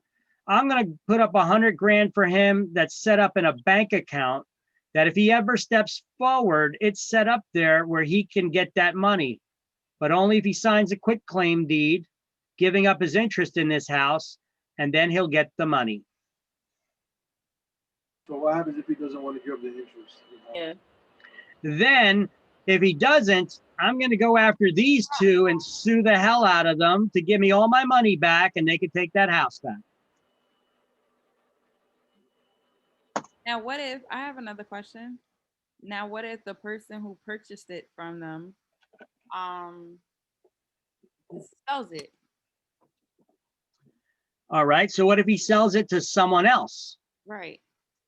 So this guy who bought it now sells it to owner number, I guess this is like a 3rd person already, right? Yeah. You got the original, sold it to this guy who was number 2. Now then he sell it to this guy who's number 3. Mhm. All right. Same scenario. This guy should have done a title search and he would have seen that 2 owners ago, only two sales ago, or 1 sale ago, only 2 of the 3 owners signed the document of the deed. So he could tell that there is a cloud on this title still. Where's that guy? Where's Waldo? Waldo's missing. Where is Waldo? Right? He may not even buy the property because of this. Because look, if this guy does buy the property and this guy Waldo steps forward, it's the same situation. Yeah. So is this money still sitting in a bank account waiting for Waldo to claim it? It should be. So are you then only, okay, so I guess I'm confused because are you then, so back to number 2, so you basically, you're paying 300,000, but you're putting 100,000 of that money away. Yeah. And you're giving them their 100,000 each. Yep. But it's it's the buyer who's putting the 100K away. Just in case, yeah, 'Cause just the in buyer's case. paying 300,000 for the whole property. Okay. Right. Okay. Now, there's always that possibility that this third guy, Waldo, this child, steps forward and says, I don't want to sell it. I want the property. Well, then this guy would be suing these two to get his money back, his 300 grand back. So when a buyer is paying the 300,000, I know 200 is going to the two, but the other 100 is not in a buyer's possession, is it? Or is it like in a trust? Is it? Yeah, it's good. Yeah, it's kind of like a trust account that's waiting for this guy. If this guy ever steps forward, he gets it. And the 300,000, is that when you do that, is that I guess you paying cash, or is that through a mortgage? Like, Let's just keep it simple. Say it's cash. okay. I'm just wondering. Okay. Because we're talking about cloud on the title. I don't want to conflate different issues. Okay. Okay. But look, so if this guy number 3 wanted to buy the property, he'd be in the same scenario as number 2 was. Yeah.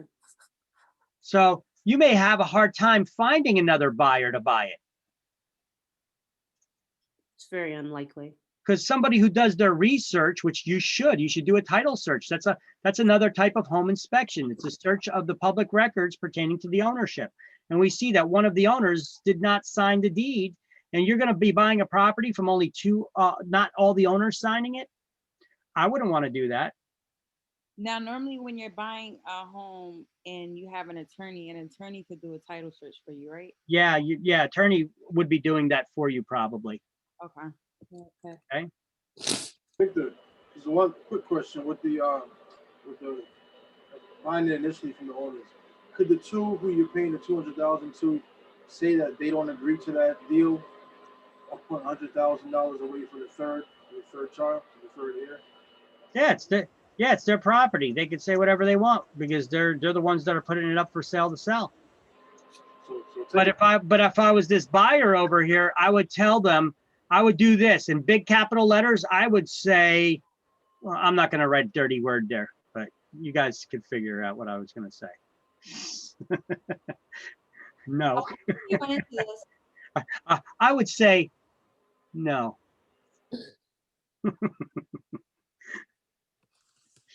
That's not the 2 letters that I was going to write there, but okay, you get my drift. Here, because this is why. Let's forget about that ridiculous scenario for a second. How about this? This is me, and I bought the property from you. Okay, that's you. That's me. I bought the property from you. I did a title search. Everything came up clear. Okay. I got a loan. I bought the house for $300,000. When I bought it, I had to put $10,000 down, and I got a loan for $290,000. So this is my loan. This is the money I put down, and this is the price I paid. Everybody follow that? Yes. Yes. Now, I own the property for a year or 2 now. And then I get this stranger steps forward and he's claiming ownership of the property that I bought. He says, well, I bought the property from you and you bought the property from Bill, all right? And Bill bought the property from Tom. And Tom bought that property from Joe.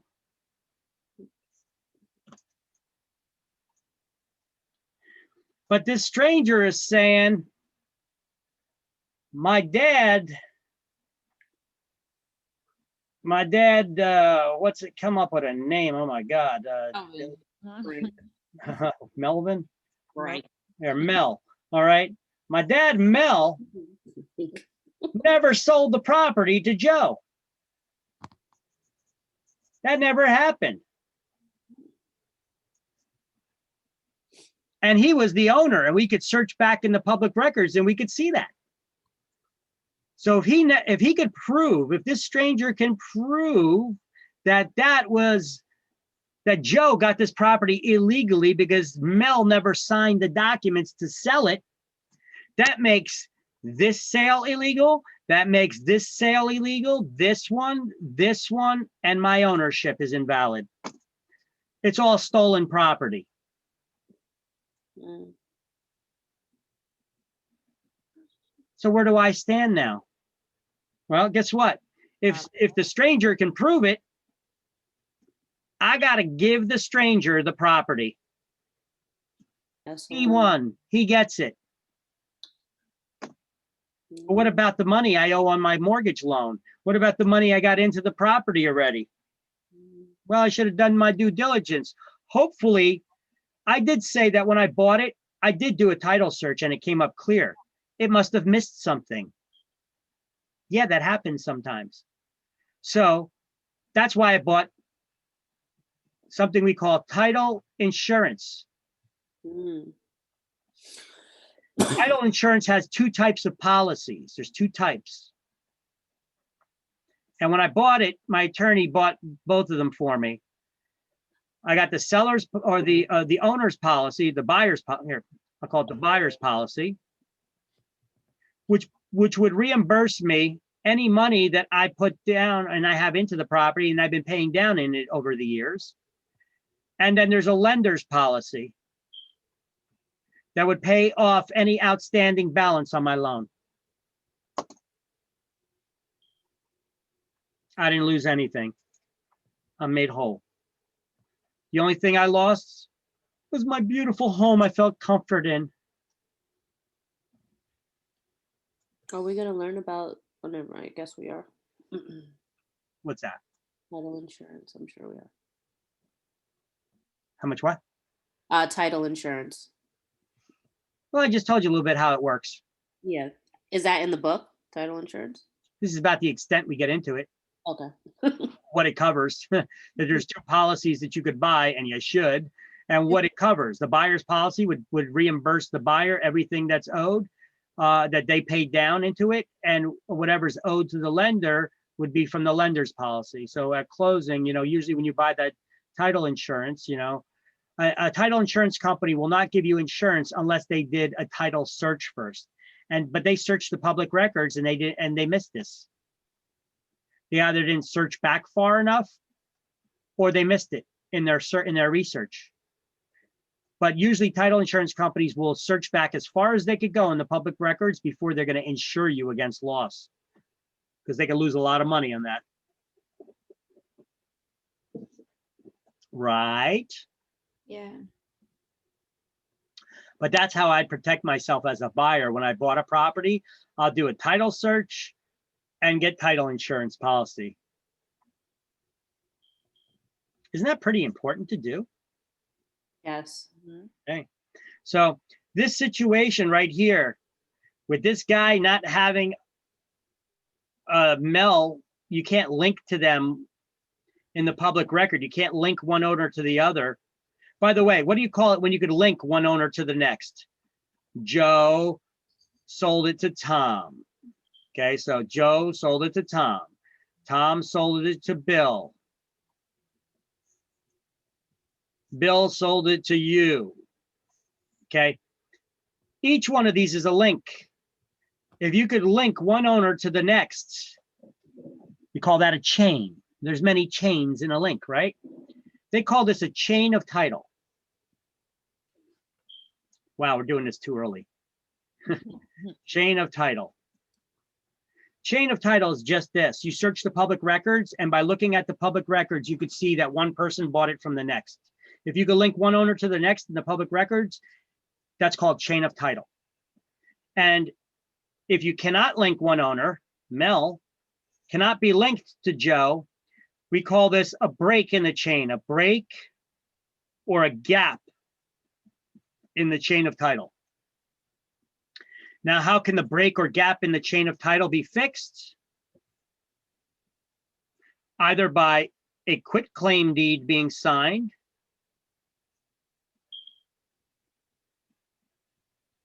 or a lawsuit to quiet title,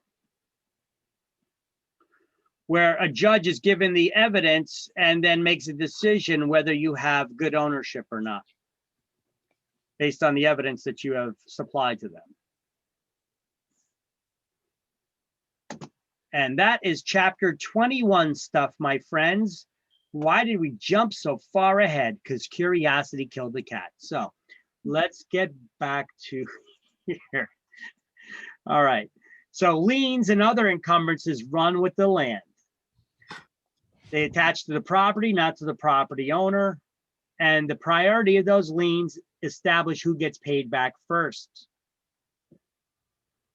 Taxes take priority over all other liens. Otherwise, they're repaid according to the date they're recorded in the public record, with the exception of mechanics liens, which are retroactive back to the date the materials were delivered or the work began, whichever happened first. Let's do some highlighting now. Page 96. Did you highlight anything on page 96? Yes. What's the last thing you highlighted? A general lien affects all the property someone owns and Okay. Go down to effects of lien on title, all the way at the bottom of the page, and highlight the second sentence. Encumbrances, liens, and other kinds run with the land. That means they go with the land, they go with the real estate that's being, they go with the real estate and are still binding after a sale.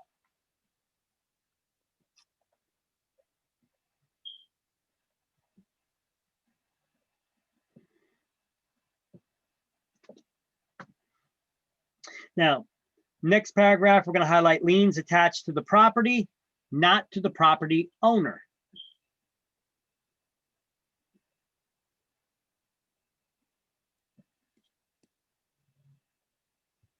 What establishes the repayment order of liens? Their priority. So on the next page, we're going to highlight the priority of a lien is established, determines which debts will be paid off in the case of foreclosure, real estate taxes and special assessments. Stop highlighting right there. And then just below that, you're going to highlight take priority over all other liens. You see what I did there, how I highlighted that? Then go directly below that and continue highlighting priority is normally determined by the date of recording in the public record in the county where the property is located. Because that's where the property ownership records are kept, in the county courthouse where the property is located.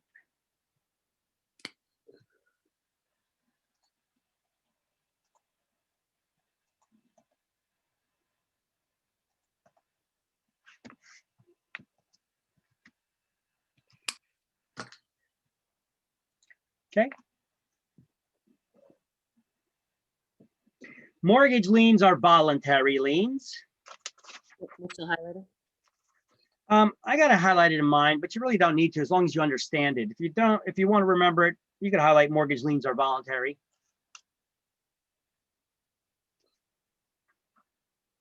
And then we turn to page 98. And we highlight mechanics liens, construction liens. Mechanics liens, construction liens. A mechanic lien is a construction lien. Contractor's lien, construction lien, mechanics lien, one and the same. And then we go to the last sentence in that same paragraph and highlight construction liens are unique in that they are retroactive to the date when the work in question originally began or when the materials were delivered.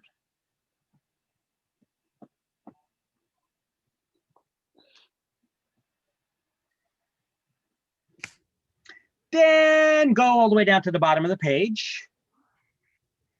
List pendens. Highlight the title, list pendens, like you see on the slide in front of you. List pendens. And we're going to go to the fourth line at the end of the fourth line where it says list pendens in bold. The next sentence we're going to highlight: a list pendens is not a lien, but rather notice of possible future legal action against the property. Anytime your lender, anytime you fall behind at least 2 mortgage payments with your lender, that lender would record a list pendens in the public record. What's a list pendens? Public notice of possible future legal action. That legal action being foreclosure. So the lender just files a notice. Hey, this person that's saying that, hey, this person's late on their mortgage payments, and we may be following up with legal action against them, that legal action being foreclosure in the future at some time. We haven't done it yet, but it may be coming. That's all a list pendens says. It's just a public notice that's added to the documentation of the ownership of that property that says, hey, this person's late in their mortgage. So anybody who may be interested in purchasing that property can learn this information if they search the public records. So it gives notice to all interested parties, including a prospective purchaser, that someone has an interest in the property, the lender, and they're behind on that. Can you guys see how this could be useful for you as either an investor or a real estate agent? Yes. You could find out everybody who's at least 2 months behind on their mortgage payments. And you might be able to contact them and negotiate buying their house. Yeah, if you're an investor. Or that may be a short sale listing for you. Try to get that person to avoid foreclosure. We can help sell the property. Not necessarily even a short sale. Depends on how much they owe on the property versus how much it's worth. We're gonna How go would to you short. go about like that? What's that? How would you go about that? What's that? Like getting a listing of a house that's about to foreclose, like if you saw it. Good question, by the way. Thank you. I would not go knocking on their door because you'll probably get punched in the nose. Yes. I would not call them up. What am I going to say? I'm Victor with ABC Realty. I noticed that you're, at least according to my records, you're 2 months behind on your mortgage payments. You know, I mean, who is this? How do you know that? People get very defensive when you know about their finances. And I'm in your database? What database? What I'm going to get pissed. How do you know about my information, my personal financial information? How do you know I'm behind on my mortgage payments? I'm going to get angry. I'm going to think somebody's sharing my personal information that shouldn't be. So that's probably not a good idea either, right? How about this? Make up a postcard and send them a letter or a postcard. Behind on your mortgage payments? We can help. Right? As a real estate company sending you this, it's all a matter of fact, and it's hitting me at the right time when I may be needing it. You know, behind on your mortgage payments, in danger of foreclosure, we can help. You see that? Yeah. Now they call you and you explain how you could help. Well, I could help sell your property and get you out of this fix. But with the short sale, they don't walk away with anything, right? It depends where they got the money from. But generally, no, but it depends where they got the money from. What do you mean? All right, now we keep saying short sale. I don't want to talk past people. So let me explain what a short sale is really quick, okay? And then if you could hold that thought. Okay, I know I've mentioned this word a couple times to everybody. I keep saying short sale. Not everybody knows what a short sale is, so I'm not going to assume that everybody does. A short sale is this. You bought this property. You bought a property for $400,000. The market value on it declined because, hey, the market just dropped, right? And that property is now worth $275,000. Yeah, we had drops like that. As the owner, do you think that you could sell that property knowing that you owe the bank $400,000? And now you got a realtor calling you and saying, hey, I could sell your property, but you know that realtor is going to want a commission too, right? So I owe the bank money and this realtor is going to want a commission. I'm going to have to pay attorney fees. But if I send them a letter in the mail that says, behind on your mortgage payments, owe more on your house than it's currently worth, in danger of foreclosure, we can help. Now I'm like, all right. That answers all my questions. This guy sounds like he may have the answer for me. And I do. Because I can deliver on that promise. If you owe 400 grand to the bank and the current market value is 275,000, if the bank forecloses on you, how much are they going to get for the property when they go to sell it? Only the market value. It's the best they're going to do, right?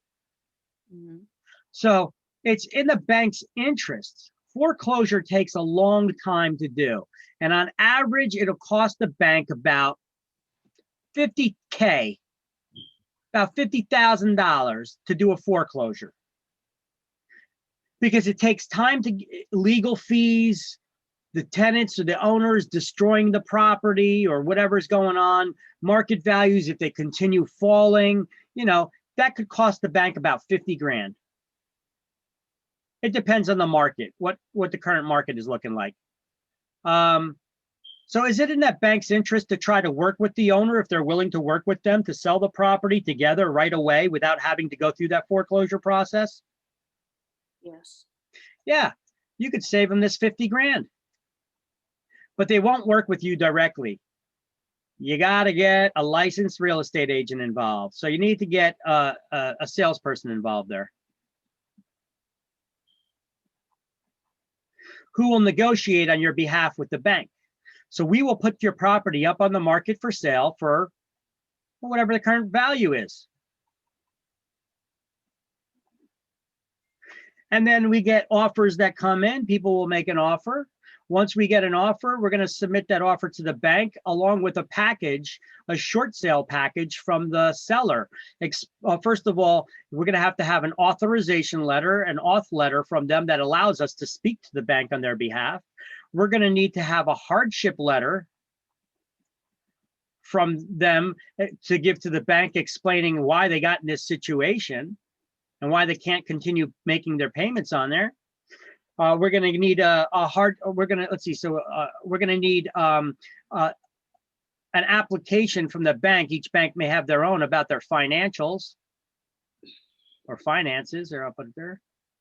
So we have to put together this short sale package along with the contract, and we send it off to the bank, and we negotiate with the bank to accept whatever we got, because the bank's not going to get any more for it if they try to foreclose and sell it on their own, but they're also going to lose out the money on all that. So if I'm telling this homeowner, what if I told you that I could sell your home for this amount of money? Would you find value in that? If I could sell your property for whatever the current value of it is, and I could negotiate with your bank to accept that, would you say that that's a good thing? Would you find value in that, Mr. and Mrs. Homeowner?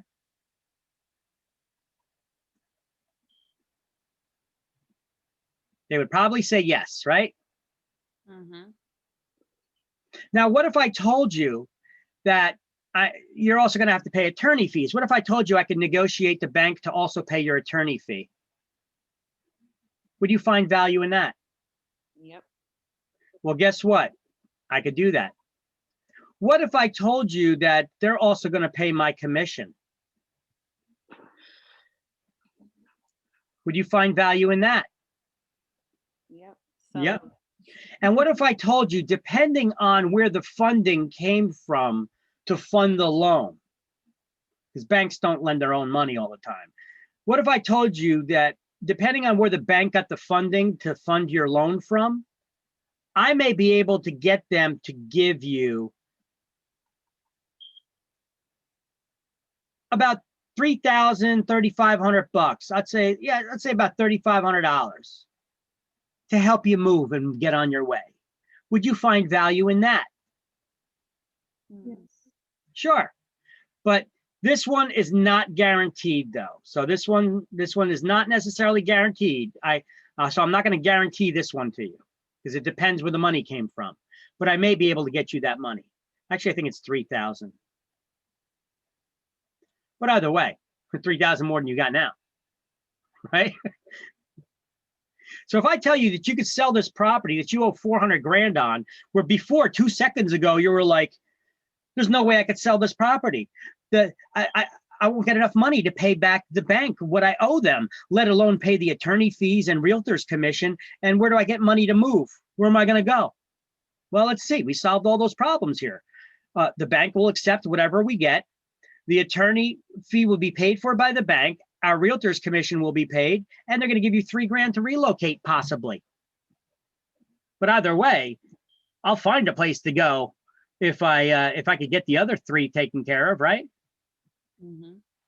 And when the lender accepts being shortchanged on the amount that they're owed, they're accepting it. And we go through with that sale, the bank just got shorted on the sale, thus short sale.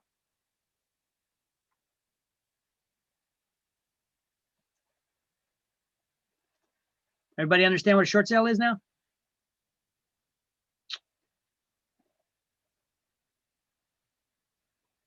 Anybody home? Does it affect like the way foreclosure? Does it affect like the person who the owner of the house is being short sale? Like, does it affect their credit or go into their record or anything like Their that? credit's probably already screwed up. Oh, okay.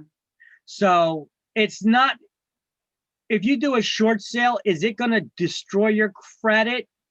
No more than it already is. Actually, on your credit report, it shows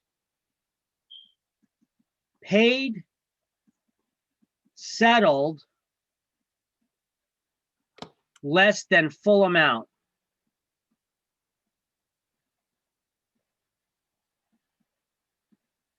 Is that negative? Mm-hmm. No, it's not. Because it's Settled. paid, settled. That means you worked with your lender instead of avoiding them and them having to foreclose. You don't have a foreclosure on your credit report now. Now, after you paid, settled your debt, you worked with your lender to get to a resolution that they were happy with. The credit reporting agencies, that's all they care about. Oh, that's a positive thing. You're working with your creditors rather than running away from them. So now your credit can only go one direction. As long as you pay all your bills on time from here on out, your credit got one direction to go, and that is up. So I have a question. Do you have to go into the rears to do a short sale? And when I say that, I mean, does it have to be? Well, we'll put it this way. It's easier to get a bank to accept and look at your package if you are behind on your payments. If you're not behind on the payments yet, Let's say you lost your job. some banks may not want to consider doing a short sale yet if you're not behind on your payments yet. But it doesn't matter. Your credit is going in the bad direction soon anyway. All right. What I'm usually going to tell somebody, I was like, we'll try to put this package through to the bank. They may or may not accept it unless you're behind a little bit. And even if you just say you're not behind and you do a short sale, that'll put a little hit in your credit score that'll go down, but then it'll only go up from there. What I would suggest to people when we're doing a short sale, once I put that property on the market, stop making your mortgage payments and put that money in your pillow.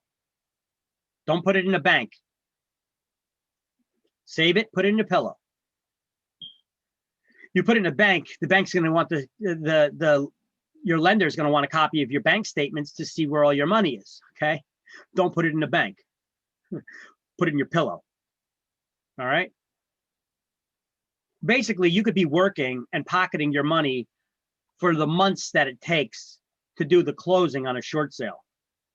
I've seen short sales be done in as little as 2 months. I've seen them take as long as 5 years. Wow. Imagine being able to work and live in a house for 5 years with no mortgage payments, no rent, no nothing, I'm stacking. no taxes. Because if you don't pay the taxes, guess what? The lender's gonna. But if they don't start foreclosure on you, well, then that's their problem. Right? Why pay the bills on something you're going to settle anyway? Sure, it's going to affect your credit a little bit, but don't worry, it'll rebound. Do you want to keep owning a house for $275, but have to pay back $400,000 on a house that's worth $275? No. Well, there's an excuse enough to do a short sale. Yeah. Death in a family, divorce, loss of job, change in income, loss in hours, loss of value in the home, change of employment, change of location of employment. These are all hardships that are acceptable by the bank for the hardship letter. Okay. Anyway, that's what a short sale is. So what was your question? You had a question there about short sale. Was it that I did not answer there? Or did I answer all the questions? You answered all my questions. All right, awesome. A lot of times if I just tell the story, I usually get most of the questions answered anyway. All right, so I'm giving you guys 2 resources here where you can get them list pendants lists from. njlistpendants.com or RealtyTrack. RealtyTrack will cost more because they also include foreclosures, list pendants, and REOs, which are bank-owned properties that have already been foreclosed that the bank owns free and clear. So you get 3 lists of information from RealtyTrack. That's why it costs more. Or NJ List Pendants costs a little bit less. It's a monthly subscription, but you could subscribe for 1 month and cancel. You know. Okay. So they got people that are hanging out down at the county courthouse, the county court hall of records that input in the computer every time somebody records in the public record that somebody's filing a list pendants that they're behind on their mortgage payments. Boom. That could be useful, right? So what's a list pendants? A notice to the A public. notice of foreclosure. Public notice of possible future legal actions, not a notice of foreclosure. It's a notice of possible foreclosure that's looming on this property. Okay, so that's what we highlighted. Now go to easements. Easements. Do you guys need these links again? They're in the class links Word document, or you could get them from the slideshow, or you could write them down right now. NJ List Pendants and RealtyTrack without a K, TRAC.com.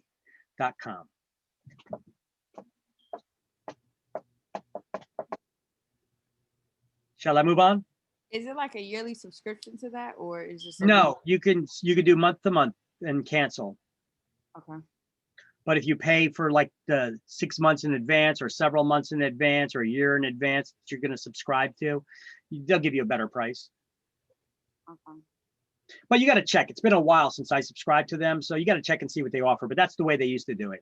You could sign up for 1 month and do month to month, or you could sign up for 3 months, or you could do a year subscription, to get better pricing.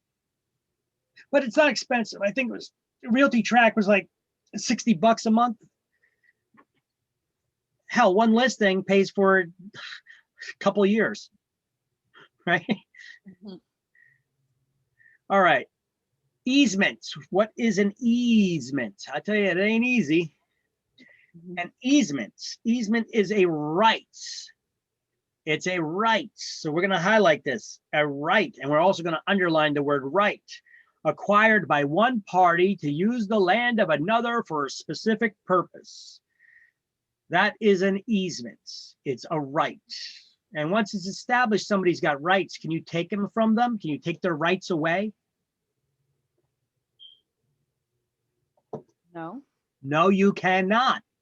You can give up your rights, but nobody can take them from you. Let's stop right here for a moment. I want you guys to go to the next page. I want you to go to page 101. And you see on, it says licenses. Mhm. I want you to highlight the title there, licenses, and highlight a permission, and underline the word permission. A permission to enter the land of another for a specific purpose is a license. Sounds very familiar, very similar to that definition of an easement, right? What's the difference? Easement is a right, license is permission. And much like your driver's license, can a license or permission be revoked? Yes. Yes, it can. Nobody can take away your rights, but permission they can. Let me give you an example of a license. Are you ready for it? Are you ready? Are you ready? Hey neighbor, how you doing? Feel free to come over my house. You can jump in the pool anytime you like, even if I'm not home. Don't worry about it. I just gave you a license to enter my land for a specific purpose, didn't I? To use the pool. Mhm. Now we get into an argument. I don't want you on my damn property anymore. I just revoked your license. It could be verbal, just like that. And often it is. Licenses are verbal. Okay, they don't have to be in writing. Easements, however, do. They're often added into the deeds themselves, usually through putting it on a survey as well, but not always on a survey necessarily, but usually on a survey, but definitely in the deed, always in the deed, it'll be written. Okay. So an easement is a right. Now there's different types of easements that we're going to learn about now. There's easement appurtenant, easement in gross, easement by prescription. We're going to be learning about party walls, how to create an easement, and how to terminate one.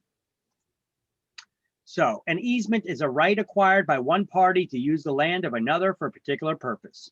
And once an easement is created, it runs with the land. What does that mean? If you sell the property, that doesn't destroy the easement. The easement's still there. The next owner has to abide by the easement.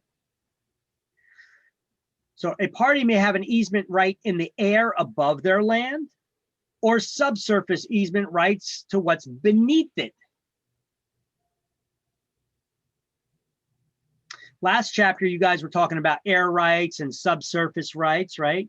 Subsurface rights, sometimes they're referred to as mineral rights, to what's in the ground, but it's also what's below the surface. You know, you guys talked about the example that the book gave, Grand Central Station. It's not to the dirt, the minerals that are in the ground, it's to the use of everything below the surface of the earth, right? You could have 3 owners of the same, in the same area of land. How could that possibly be, you may ask? Well, let me show you. It's just a recap of what you guys did the other day.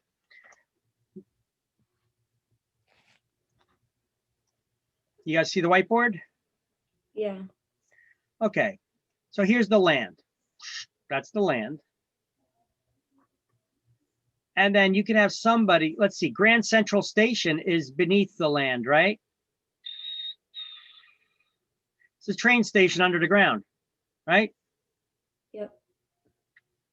So you got one person who has the rights, they have the subsurface rights here. Subsurface. Do they own real estate? No. No, they only have a right to beneath everything beneath the surface. Now, you could also have somebody else here.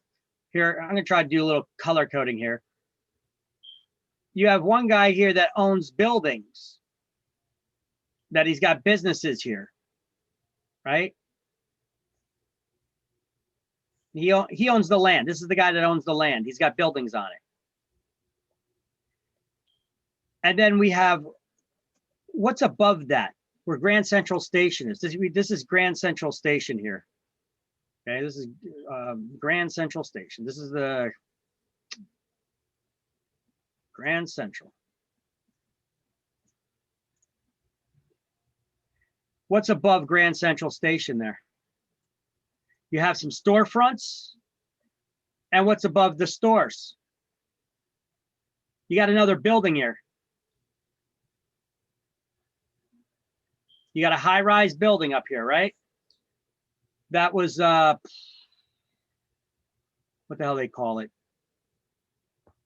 MetLife, the MetLife building. Formerly Pan American or Pan Am. It was formerly called Pan Am. It's Pan American Airline, it used to be. They're defunct now. Well, buildings don't just float in the air, do they?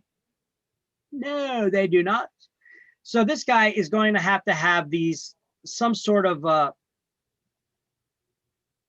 foundation that this thing is built on. So there's going to be, what do you call these? The stanchions or whatever it is, the foundation that it's built on, that's keeping it suspended above these buildings. So that means that he's going to have small areas of land that he owns that these foundational supports are sitting on.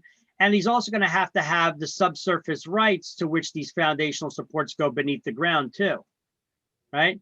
You're going to have a couple of them in order to support a building that size, right? So they own small pieces of land with the subsurface rights. You guys ever go on the subway? You ever see those columns in the ground there?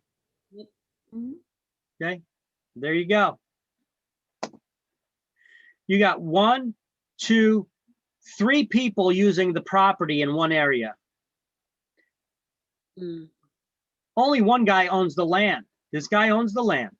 This one has rights to use what's beneath the surface, and this one has the air rights to what's above it. But he also owns small pieces of land where the foundational supports are sitting. So you don't have to own that much land to have a skyscraper.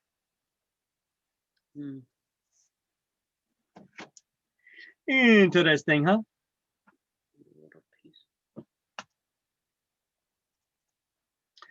So easement is a right acquired. Okay, so we have the subsurface rights, the air rights. The holder of an easement only has rights, not an estate or ownership interest in the land over which the easement exists. So easements fall into 2 different categories. They could either be appurtenant or in gross. So let's highlight an easement that grants the rights to the owner of an adjacent parcel of land is an easement appurtenant. And then go underneath the picture here. And we're going to highlight for an easement appurtenant to exist, there must be 2 adjacent tracts. Adjacent means your next door neighbor, not the guy that's across the street, but the other neighboring property that's touching your property.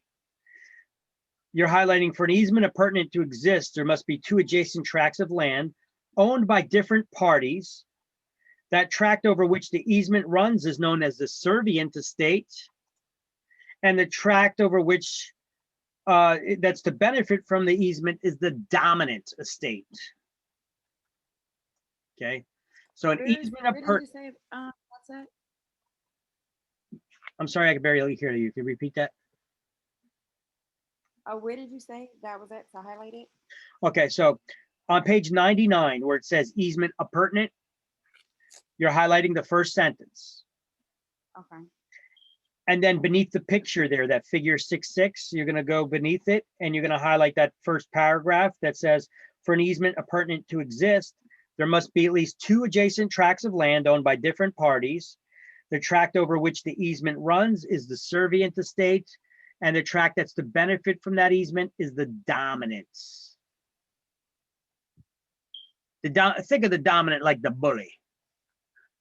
even though he's not a bully, he's just a person who has rights to use your land. Okay. But just think of him as if it's your property, you can't stop me from coming on my on your property because I have a right to. I'm gonna push you out of the way and I'm gonna walk all over your property. You can't do nothing about it. What's up? Because I have a right to it. Even though it's not my property, it's yours. I have the right. So I'm being dominant, right? So who's benefiting from it? The dominant guy, the one that's pushing you around, right? Just think of it that way. Who's benefiting? Well, the dominant always benefits, you know. The bully in school, weren't they dominant? They want your milk money? Yo, where's my milk money? Right, so the dominant one is the one that benefits, and you're just serving it up on a platter to them. The servient, you're the servant. The servient is the person who owns the land that's being used, that's being trampled on by the dominant who doesn't own the land, they're just using it, but they have a right to. So no laws are being broken here, okay? Nobody's being bullied, nobody's stealing anybody's milk money. They have the right to be there. Okay, so there's two classifications of easements. There's two categories of easements. They're either appurtenant or engross.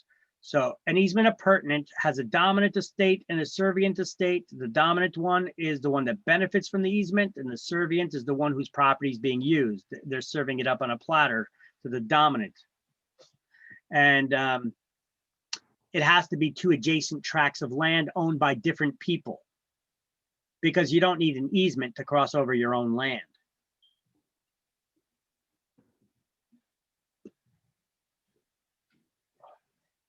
All right, an easement in gross now is a utility easement. You know, like sewer lines, water, gas, cable, electric, FiOS, right? Those are utility easements, an easement in gross. So next to the title at the bottom of the page, easement in gross. Oh, wait, before we do that, in that last paragraph under easement appurtenant, did you highlight an easement is said to run with the land? If not, just highlight it. The easement is said to run with the land. And then next to easement in gross, right, you're gonna write this next to the title. It's a utility easement, like I have here, utility easement.